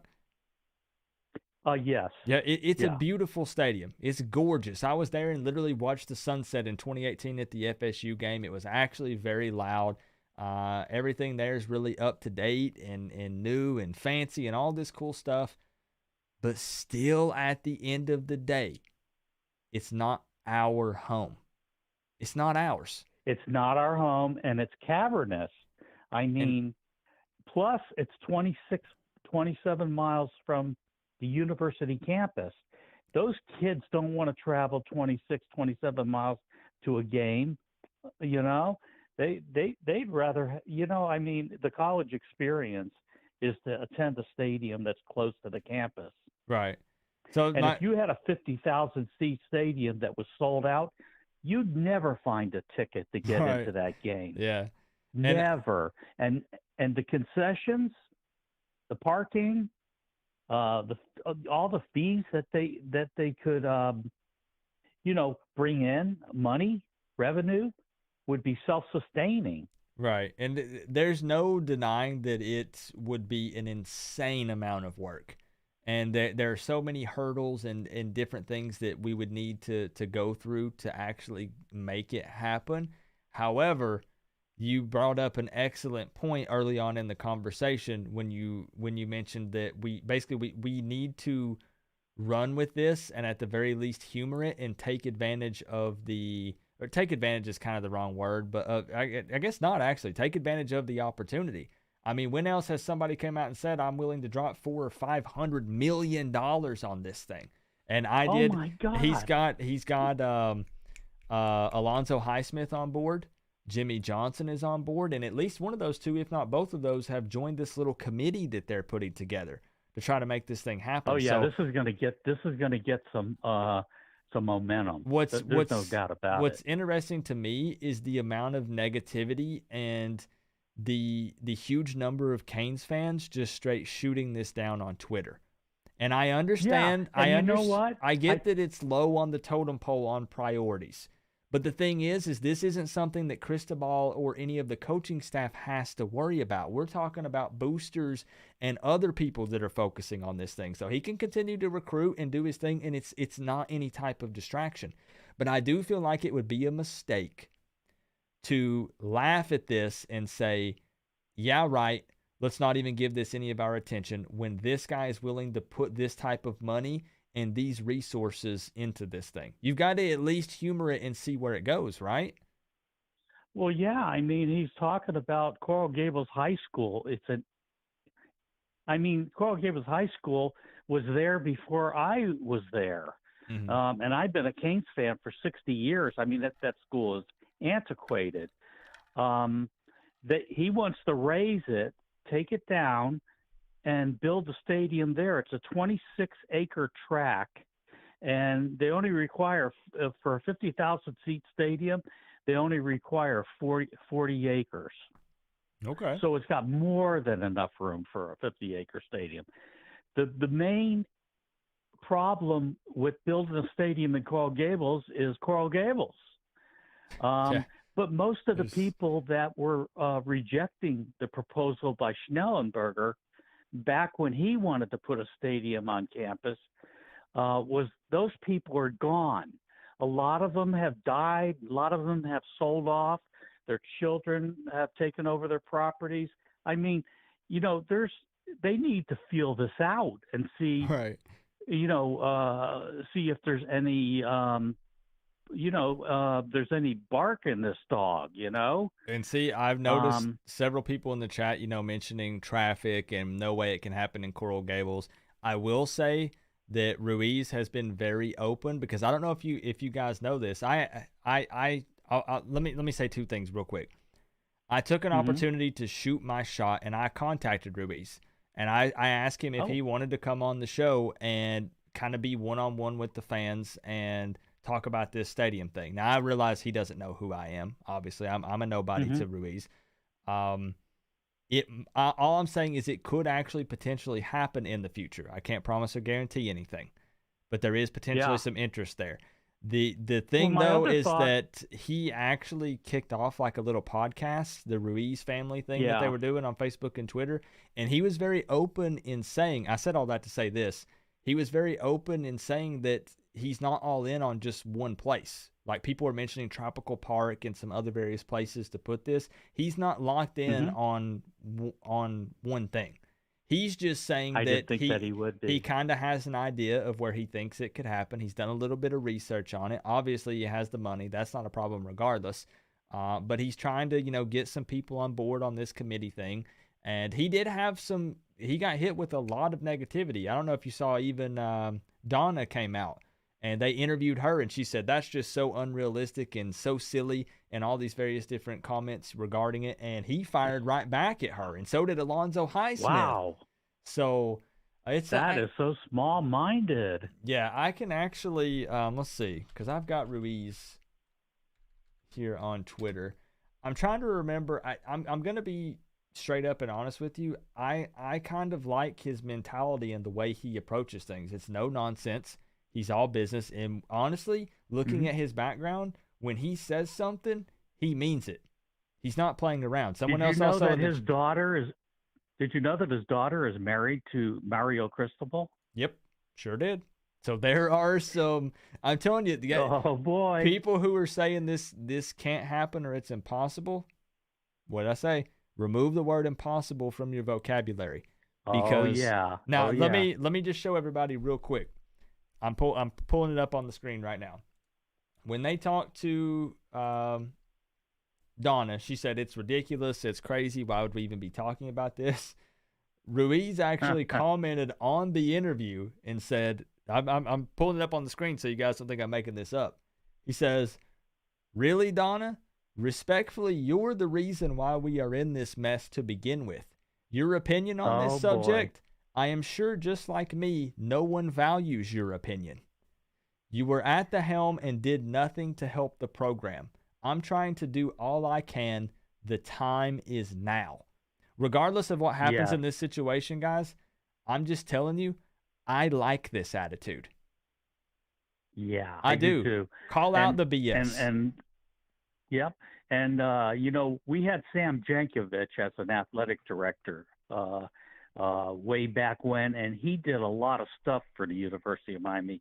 He was a good template for this new, what's his name, Radatovic. I'm hoping that we're going to be able to sign him up because he sounds like the ultimate professional, and we need a guy like that. Yeah. I don't think it should be an issue. I think it's one of those scenarios where, again, he wanted to make sure that we had Mario, but Mario kind of wanted to make sure that we had Radakovic as well. So it was kind of an understanding, and they're just kind of waiting to get everything squared away so he can sign the papers and make it official. So. Oh yeah. So, there's also land that, I don't know if the University of Miami still has it. It's west of Tropical Park. And, oh my God, I remember back in the day, we had people that were taking and putting aerial shots of that land, that campus. It's a campus, a University of Miami campus. And with the Orange Bowl superimposed on as a footprint on that property. And, people have been, thinking about this for a long time. And this guy could make it happen. And I don't know where all this negativity is coming from. We need to move on and let him do his thing. I am honestly surprised. So let me ask everyone in the chat if you guys don't mind, because we still have almost 300 people in here at midnight on a Tuesday, which is awesome. I want to ask you guys: are you okay? How do I phrase this? Because I don't understand the negativity when it comes to that. Are you guys? Is everyone in the chat? Are you guys opposed to building a stadium? Or is it that for the people that are opposed, is it just because you don't see it as realistic? Like, is there any way that we can kind of dive in a little bit deeper with the chat and you guys kind of give me some feedback on that? Are you opposed to it? Are you not? If you are, is why? Like, what is it? Because I'm not going to sit here and tell you that we are going to have a stadium. All I'm saying is that the right people are involved with this, people who have big time money, more money than I'll ever see in my lifetime ever. Probably I won't even see 1% of the money that this family has. When with the things that this guy is into, when he says something, he means it. He's not talking all this up for publicity. He doesn't need it. He's a billionaire. He's 20 billion. He's 20 billion rich. Yeah. So he loves the University of Miami. This is something he's very passionate about. He's bringing big time people on board, and they want to try to make it happen. So again, I'm not saying that they will, but I am saying I'm voicing my opinion and say I made a video 4 years ago about it, saying I would be all for it. Yeah. Have I changed my mind 4 years go. later down the road? I have not. I would absolutely take it. And the number one reason, I already talked about it here with the caller, is the fact that Hard Rock Stadium is not truly ours. At the end of the day, it's state of the art. Yes, it's amazing. Everyone gets to play in an NFL stadium, but it's not ours. It's got teal seats. We're putting banners over Dolphins banners and then removing them Saturday after the game. And then they're stripping everything on the field and repainting it. It's not ours. Not home. It's not home. Will it instantly result in us winning more football games? No. Will it there's so many directions I could take this right now. All I'm saying and the point I'm making is that I'm all for it. Will it be difficult? Absolutely, but are the right people on board that want to try to make it happen? Sure. So why would we not back it up if the opportunity is there? Why would we not show some love for that? I don't understand, honestly. And I once again, I understand if people are feeling like maybe it's a distraction or something, but again, Cristobal and this coaching staff won't have to worry about this. They're not contacting them saying, "Hey, what color seats you want to put in this stadium if we make it happen?" Or, "Hey, we need you to come look at these permits," or these other various things. It's not going to be a distraction for them. So why would we? He's going to take it on. He'll just take and he'll have an architectural firm just move on it. Find the land. Find different plots of land, and let's look at different options, and then when the time comes, go with it.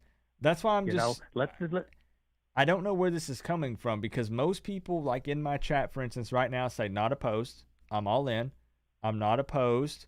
Build the stadium, our house, not opposed. Is it just people trolling on Twitter? Is it other fan bases that want to keep us down, that don't want to see us have a stadium? It may be the board of trustees, because they've been very difficult. They've been cheap.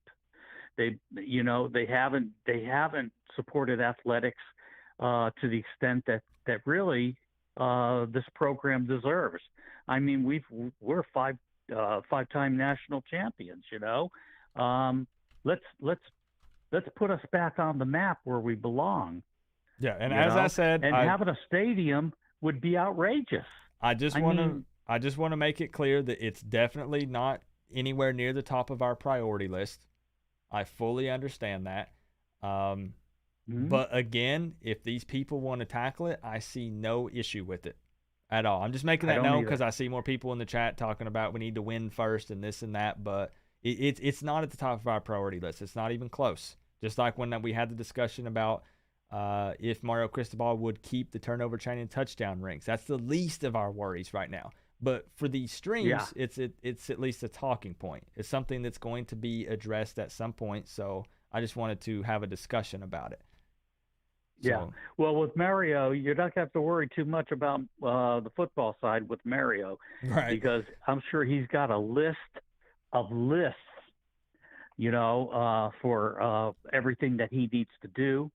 He probably has a list of all the defensive coordinators he's thinking about, all the offensive coordinators. I mean, that's the way these people work, They already know who their candidates are. They just need to interview them and see who they want to pick. Right. I mean, that's the way I think. I don't know how else to think of it. They're prepared. Yeah. He's the best coach in the country. Well, man, I appreciate you calling in and bringing up an interesting conversation. That is something that I definitely want to dive deeper into with the stadium talks as more things develop with that. I mean, Ruiz is tweeting literally as of an hour ago saying that he's going live with Alonzo Highsmith to discuss this thing more in depth. And as I said, I can't promise anything to you guys because, again, I'm not even a blip on his radar. He has no idea who I am, but I did reach out and I did get a response but I don't know if it's actually going to manifest and be anything. But it would be really cool if he was able to hop on here. They have their own podcast, so that's why I'm worried that there may not be anything come of that. It almost sounds like Alonzo is already got a role. Yes, him, and I believe Jimmy Johnson is fully on board. Don't quote me on it.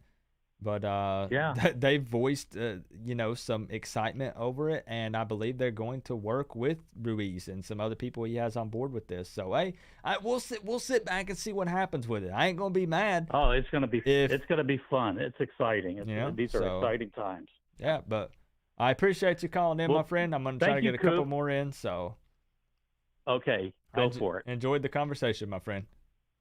Okay, you too. Bye. All right, bye. Have a good night. So it looks like we're getting close to wrapping this stream up because we've been live for about 3 hours now. We're going on 3 hours, something like that. Yeah, about 3 hours on the dot. I did notice that Wholesome One was here in the stream. I know that most of you here should be familiar with Wholesome One. If you're not, definitely go check him out. Just type in Wholesome One in YouTube. He'll pop right up. Excellent YouTuber. Bleeds orange and green. Loves the Miami Hurricanes, brings some great content on this platform. And he mentioned that he might want to call in and voice his opinion either on, I don't know if it was on Mario Cristobal or if it was when we were talking about the stadium stuff. I didn't quite anticipate discussing the stadium stuff tonight because I wanted to wait on a full response from Ruiz. However, it is definitely something that we can discuss now that we went ahead and kind of cracked that open. This is what it takes. Right? To wear the U on the side of your He helmet. is, Robert. He is. Coop, how do I call in? The phone number is to the left of your screen, Jose. Now, I do want to see if Wholesome One is still in the chat, if he did want to call in and voice his opinion on the stadium, I believe, is what he was talking. What was it? I saw his name in the chat earlier. He said, any room for me on this call? He might have been wanting to go back and forth with the caller that we had on the line. I might have actually misinterpreted that, the way that he put that. Let me know. Let me know, Wholesome One. Oh, you're trying to call in now? Okay. Let me see. Do I have your number saved, Wholesome? I should. Let me call you. What if I just call you? I got you. Let me call you. Let me give you like 2 seconds so we don't get busy signals back and forth, and let me call you. Let me call you, bro. B-Do Miami says Jimmy, Alonzo, and John Jay, Major League Baseball player, are all in on the stadium committee. Man, like, again, you got to at least see where this goes, right? I mean, bro, things are getting wild. I always tell everybody who's not a Miami Hurricanes fan that there is never a dull moment as a Miami Hurricanes fan. Bro, it don't matter. It could be because we're winning. It could be because we're losing and we shouldn't be. During the offseason, there's always some kind of big moves happening, whether it be for good or bad. It's always something. And right now, there's a lot of positivity, a lot of good juju, big time, good vibes, and I'm excited. I'm excited, man. Let me call up Wholesome One real quick. Let's see if we can get him on the line. I'll tell you what. Put a 1 in the chat. Put a 1 in the chat right now if you know who Wholesome One is. I want to gauge the community. Put a 1 in the chat. He's on the line right now. He can hear us. Put a 1 in the chat right now if you know who Wholesome One is. If you guys don't know, let me say something real quick. I'm going to sit here and talk him up, and he's going to have to sit here and listen to me talking him up for a minute. This guy, all right? This is what it takes. All right, hold on. Let me let it read this out, and then I want to say something. On the side of your helmet. Said I wasn't available to call. Just keep trying, Jose. It's tough, man. I usually get like 1,500 plus missed calls a stream. It gets wild, bro. We'll try to get you in here. Look at those ones. Look at them. This man right here, anytime I had anything going on in my life, whether it be personal or, we've had instances where there were other people who were coming at me sideways on YouTube and other various things. Do you guys want to know the first person who would reach out to me and ask me if I needed anything, if I was okay? This man on the phone right here. We've never met in person.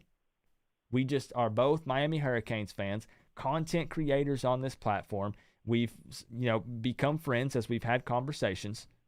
and he would always reach out to me and ask me. Sometimes Wholesome would just DM me, and he'd be like, "Coop, you doing okay? You all right, bro?" So I want to see you guys show him some love for real, because we've not had a whole lot of conversations vocally on streams and stuff like that, because I don't collab with a whole lot of people. It's nothing personal. I'm kind of a solo dude. That's kind of how I do my thing. But this guy right here means a lot to me, and I consider him a really good friend. So with that being said, now that I've made him sit here and take all of that, Wholesome One, how are you tonight? I'm doing well, Coop. What's up, man? Good to hear your voice. Good to see you, man. I just wanted to chime in. I happened to be up watching some film and doing some things, and I saw that you were still alive. So I just wanted to call in and talk to you, man. Yeah, I'm going to be honest. I told my wife before the stream I anticipated being live for roughly 1 hour, and that was 3 hours ago. So I'm in a really good mood, man. There's so much excitement around the program right now. Everybody's talking, Miami fans and fans of opposing teams. Just a lot of positivity, high energy, good vibes. There's so many different things going on at once in multiple different areas that involve the University of Miami. So I saw you mentioned in the chat, you saying you kind of wanted to hop in on the call or chime in. Was it in regards to the stadium talks, or was it like coaching, or what exactly was it that really got your attention?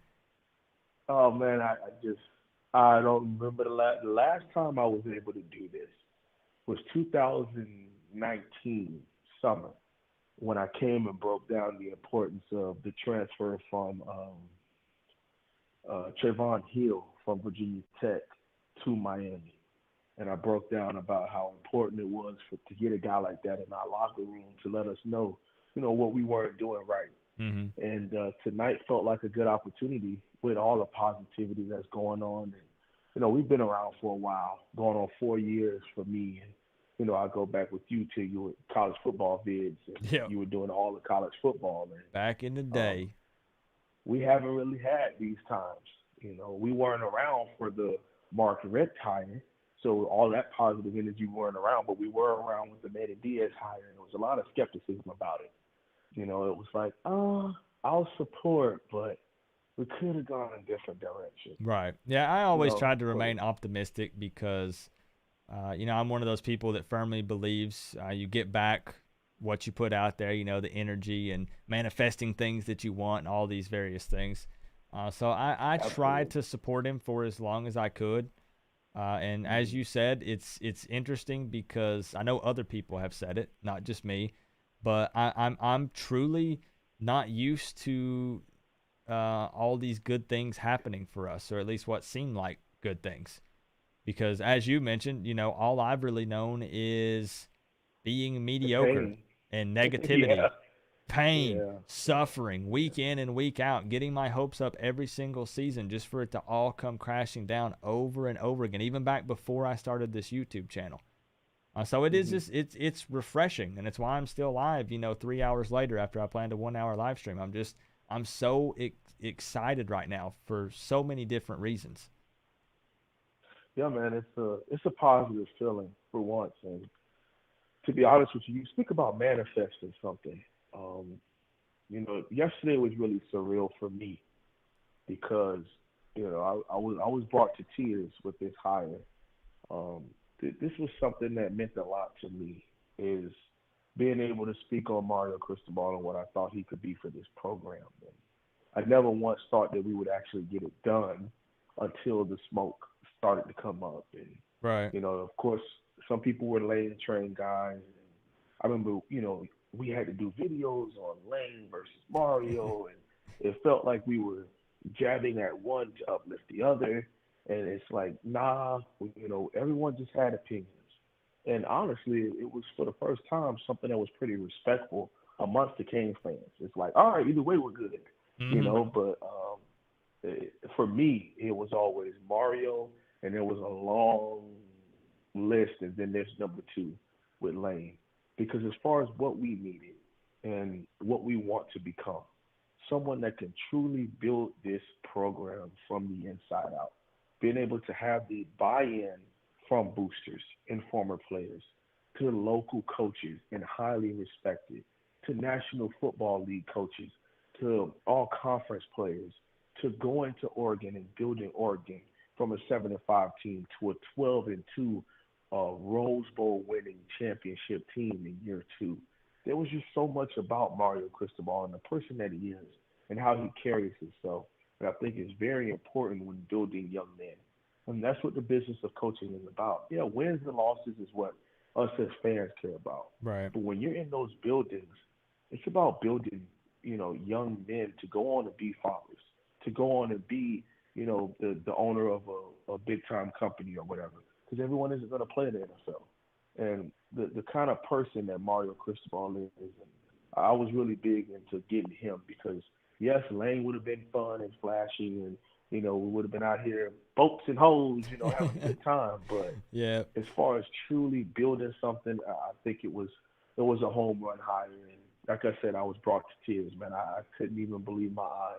I had to pinch myself watching the pressure today. Yeah, man, and it's something that, as I've always said, there's this, renewed sense of hope and excitement every time you bring in a new head coach because it feels like it's, fresh and new beginnings, and you're kind of starting from ground zero, and there's all these opportunities available, so everyone's optimistic. But I truly, I know there are people that are going to go back and say maybe they felt the same way about Manny Diaz in his presser or Mark Richt in his. But if you go back, if you guys didn't see it, go look on Twitter or on YouTube. I'm sure they posted a video of it. Go back and really just listen to that presser and just pay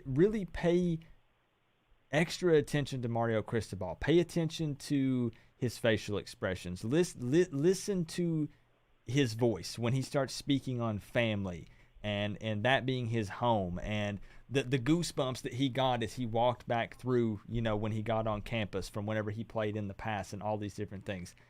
I am not coming on here to tell you that he's going to be the greatest Miami Hurricanes head coach in history. That I'm not going to jump on here and promise you national championships in under 3 years or anything crazy like that. But I'm just telling you that this man truly cares about the University of Miami, and he wants to do something special here. And it's 12:10. We're after midnight. He's going to work his ass off, and he's already done it. And he's barely probably been in Miami 24 hours. Mm-hmm.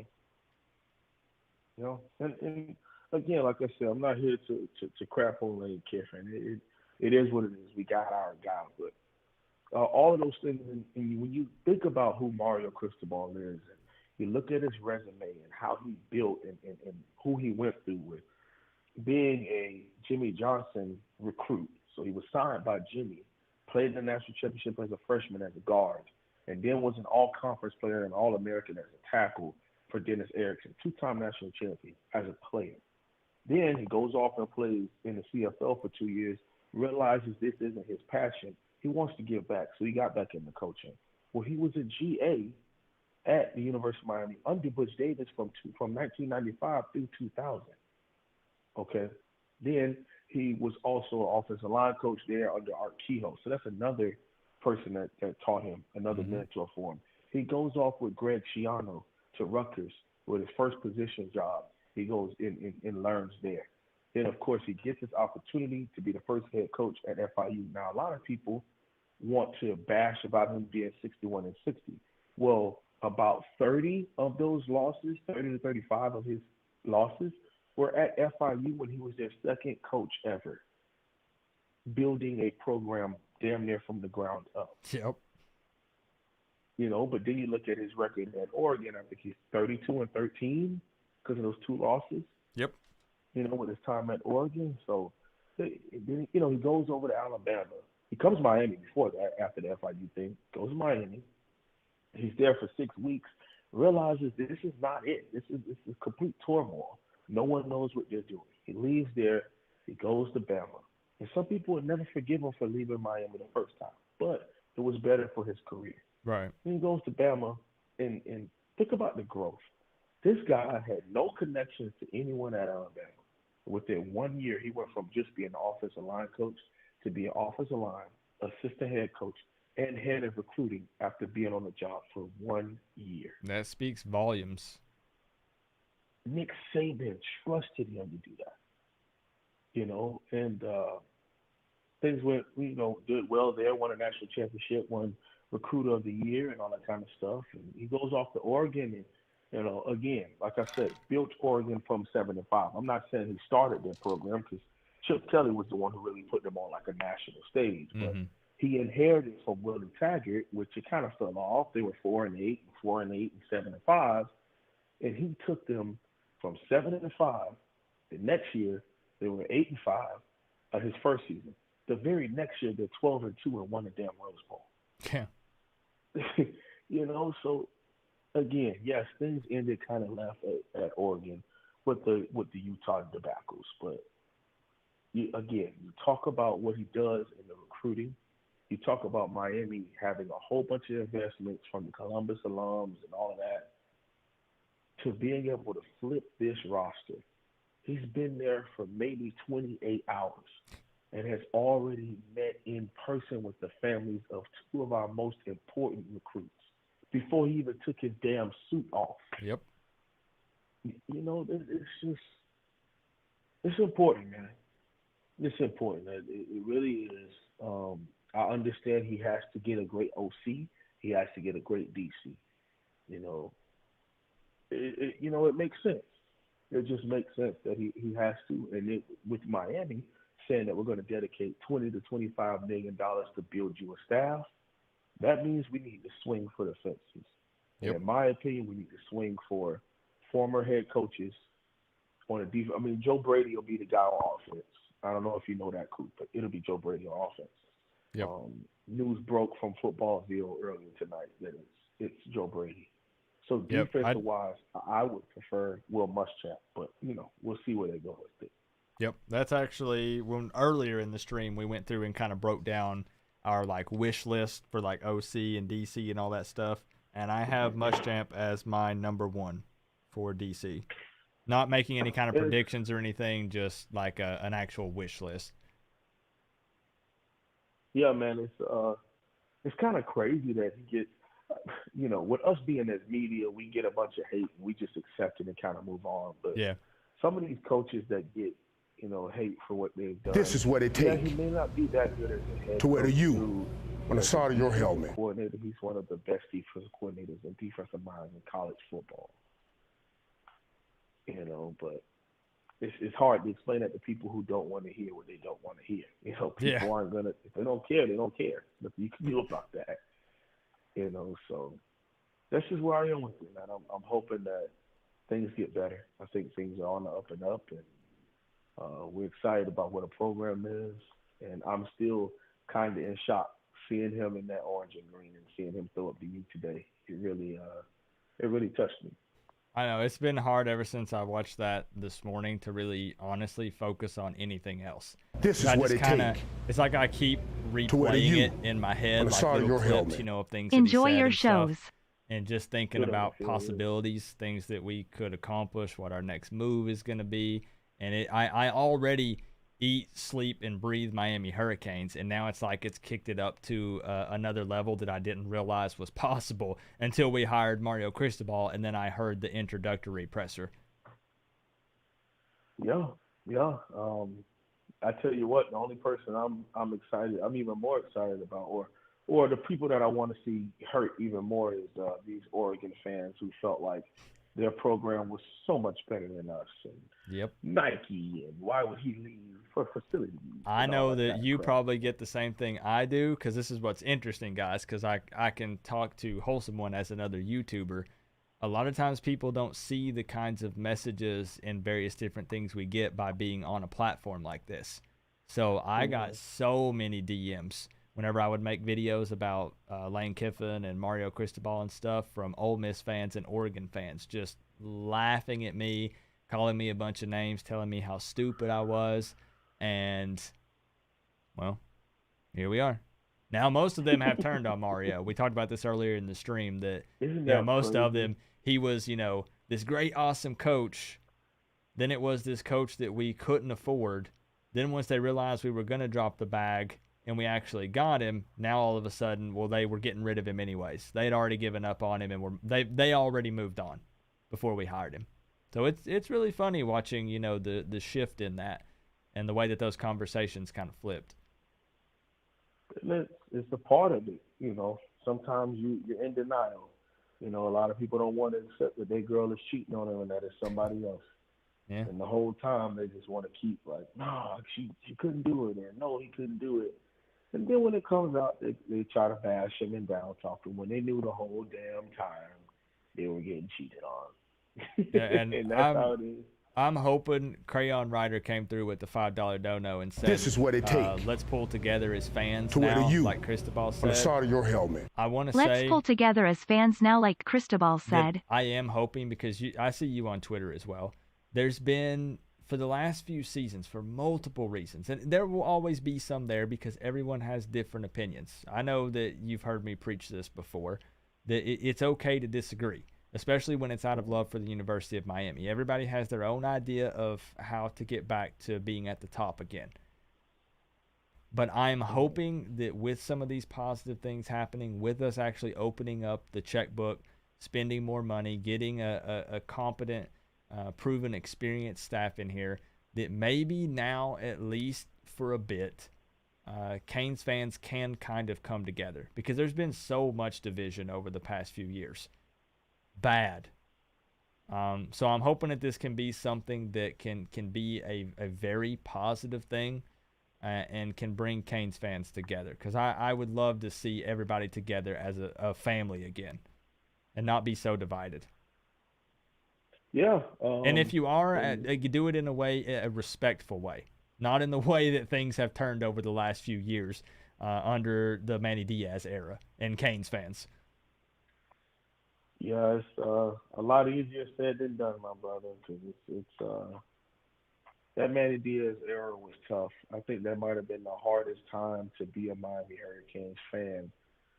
I was legit, you know, I was young with the Larry Coker stuff. And from what I hear, that was pretty tough. But a lot of people think this is even worse.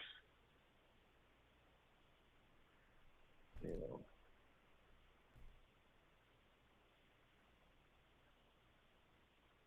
Are you still there? Yep. Okay, sorry. I heard you say something. It's even, and then I couldn't make out the last part of what you said. Oh yeah, people are saying that this is even worse, man. That it's just. Oh, then the that era. thing, Okay, I got you. Right. The main thing is just. Oh, go ahead, brother. I was gonna say, I think that you and I are close to being in a similar boat, because I don't think you'll mind me asking. I'm 25. This. How old are you? Okay, that's what I want. That's what I was 25. getting at. I know for anyone, sometimes it's sketchy to ask someone their age. So I'm 32, so I do have a little bit of age on you, but kind of in the same boat where, you know, I explained to the viewers, and then as you and I talked about earlier in the call, that, you know, all I know is kind of being mediocre. My first college football game ever that I watched was the 2001 national championship game. So, you know, it turned me on to college football. It's, you know, living in Tennessee. I've explained this story multiple times, but ever since then, it's just been kind of mediocre. There's been flashes here and there. There's been some runs and stuff, but it always ends up being a bunch of nothing. So it's just something that I'm very cautiously optimistic, as always, but I'm just excited to see all of this positivity, and it's especially since I've been doing YouTube. I've not seen us open up and spend money like this ever, so I'm just very, very excited. Yeah, it's definitely exciting, man. The whole stadium thing is, because I don't want to take too much more of your time. There's plenty of people who would love to speak to you, man. You do a great job. So, I'm not juxtaposed to it, because what I think is a lot of people don't understand what we have right now was thought of to be impossible, which I know is a term you don't like to hear on your channel. Thought of to not be valid, you know, or couldn't happen. So why is everyone dismissing this stadium thing as something that can't happen, when there's someone basically saying, I want to give this as a gift to the school. Mm-hmm. I want us to have this experience because it is important to have that experience. And that's for why college football too. I'm so puzzled by the backlash. I don't know if it truly is just people trolling. I don't know if it's a large portion of the fan base that it just, there are those people that it's not that they enjoy being negative, but it's hard for them to change their mindset. Everything at all is always bad. Everything's always negative, and nothing will ever come of these things that do seem impossible. So I don't know. I don't know. People keep asking me in the chat, what the deal is, and I don't understand. I don't know. Most people here in this chat are kind of in a similar boat where they say, hey, I'll kind of wait and see what happens, but I'll support it in the meantime. And if they need something or, whatever, then we're there. So I don't know where the negativity comes from with that. I truly don't. And it's sad, man. It's sad because we should be able to be happy about our program and things of that nature. Now, if it was, smoke and mirrors, and just like I understood there were plenty of people who were like, man, we should just support the Canes all through the Manny Diaz era. And, you start to drink the Kool-Aid and all that kind of stuff. In my opinion, it's like, no, we were tough because we knew that Miami could have done better, and they settled. So I think a lot of people are jaded. They've just been through so much negativity that it's hard to truly believe and feel that it is here. But Canes fans, all 229 of y'all that are here. 12:30 on a Tuesday. It's here, Be excited. Good things This is what it can takes happen. They to can. wear the U on the side of your I helmet. appreciate the fact that you are living, you have life, you're here. You're experiencing something that is amazing. And it's in the early infant stages, but hopefully we're able to look back on this in 2030 and say, man, that day we hired Mario Cristobal was the day that Miami took things serious. And we got 3 extra championships from it. We're the Georgia of now, or whatever. You literally, man, I can't get it to show it really on the camera. You literally just gave me goosebumps when you said that. Because it's there. It's there, Coop. And, for people who've been through a lot in life and has to continue to keep fighting, understand that this right here is our entertainment. And a lot of us take it serious and we want to be successful and yada, yada, yada. We got a coach that cares just as much as all of us do, finally.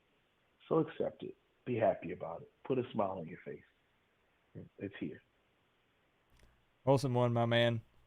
Once again, I'm going to, just in case, there were a lot of ones in the chat when I was asking if people knew who you were. Usually if they know me, they know you because we kind of, I don't want to put words in your mouth, but we have kind of similar styles to content as far as kind of trying to be positive when we can and stuff, but also being realistic. So I linked the channel down in the chat. If you guys don't know who he is, that's Wholesome One that was on the phone with me just now. Great guy, fantastic human being, great friend, brings really good content when it comes to the Miami Hurricanes. Honestly, how would I explain this? I'm more just a crazy Canes fan that jumps in garbage cans and does stupid little skits and provides links for games, and he actually does film breakdown and stuff. So if that's something that you're into, hold on, there's somebody spamming in the chat. Someone else a little salty. Let's there we go, taken care of. So I linked his channel in the chat, and I know it's getting late, guys. I know once again I normally don't stream later than 10 p.m. unless it's a game night. But I felt like tonight truly was just a night to celebrate. I don't know if you were here at the beginning of my stream, Wholesome, but I cracked open an ice cold Mountain Dew at 9 p.m. And that ain't a normal thing for Coach Coop, all right? I took the glass and we poured it, and I've been drinking it all night long. So we were in party mode. And it's been nice. The last probably hour of stream, we've just been chill, just taking phone calls, just talking about it. And I really just felt like it was a night to hang out with family and just celebrate. So thank you for taking time out of your night to be a part of it. Absolutely, man. I always have time for you and of course for the Kings. And, you know, it's always a blessing to come and be on here and have our platforms. And, man, don't you remember when we had like 120 subscribers? I remember his streams literally going. Man, I've pulled up some of them in the past, going live for game day and I'm thankful for those people. I'm just saying, having 5 people in the chat. Yeah. And then 5 minutes into it, 3 of them would say this is boring, and it would be down to 2, and one of them would be my wife, and the other one would be my mom. Yeah. You know? That early support, man. Like I said, I remember doing like top 5 running backs in the last decade, top 5 offensive line. You know, that's how I started my channel. You know, I remember doing category 5 with some of those older guys and doing shows with, you know, other people to get my start and just get my name out there. It's always good to just give back to the U family. Yep. And always. I'm proud to be a part of it, man. So again, thank you for the opportunity, man. For those of you all who are there, I appreciate you. Make sure you subscribe to Coop, Shannon, man. Hit that like button and, you know, show him the love, man, because he's such a good-hearted human. And he just loves the Canes and loves college football. And like he loves to say, it's always better when you get to rep the U. Wholesome Holloway, out. Love it, man. Appreciate you. So that was as I said, needs no introduction, my good friend, a Wholesome One Holloway, another fellow YouTuber, fellow Canes fan, bleeds orange and green. What a good guy. What a night, guys. What a day. What a past couple weeks, right? It's been a wild ride. We've had our ups and our downs. But man, I really hope it's true what Wholesome One just said, that hopefully, you know, 8 years from now, we're looking back on today. Actually, it would have been yesterday, December 7th, because we're past midnight, guys. We will look back and say on December 7th, the Miami Hurricanes program changed forever. And in a good way, in a positive way, in the right direction. Man, I couldn't root for any other team. The Miami Hurricanes fan base, team, everyone involved with it is my family, and I wouldn't have it any other way.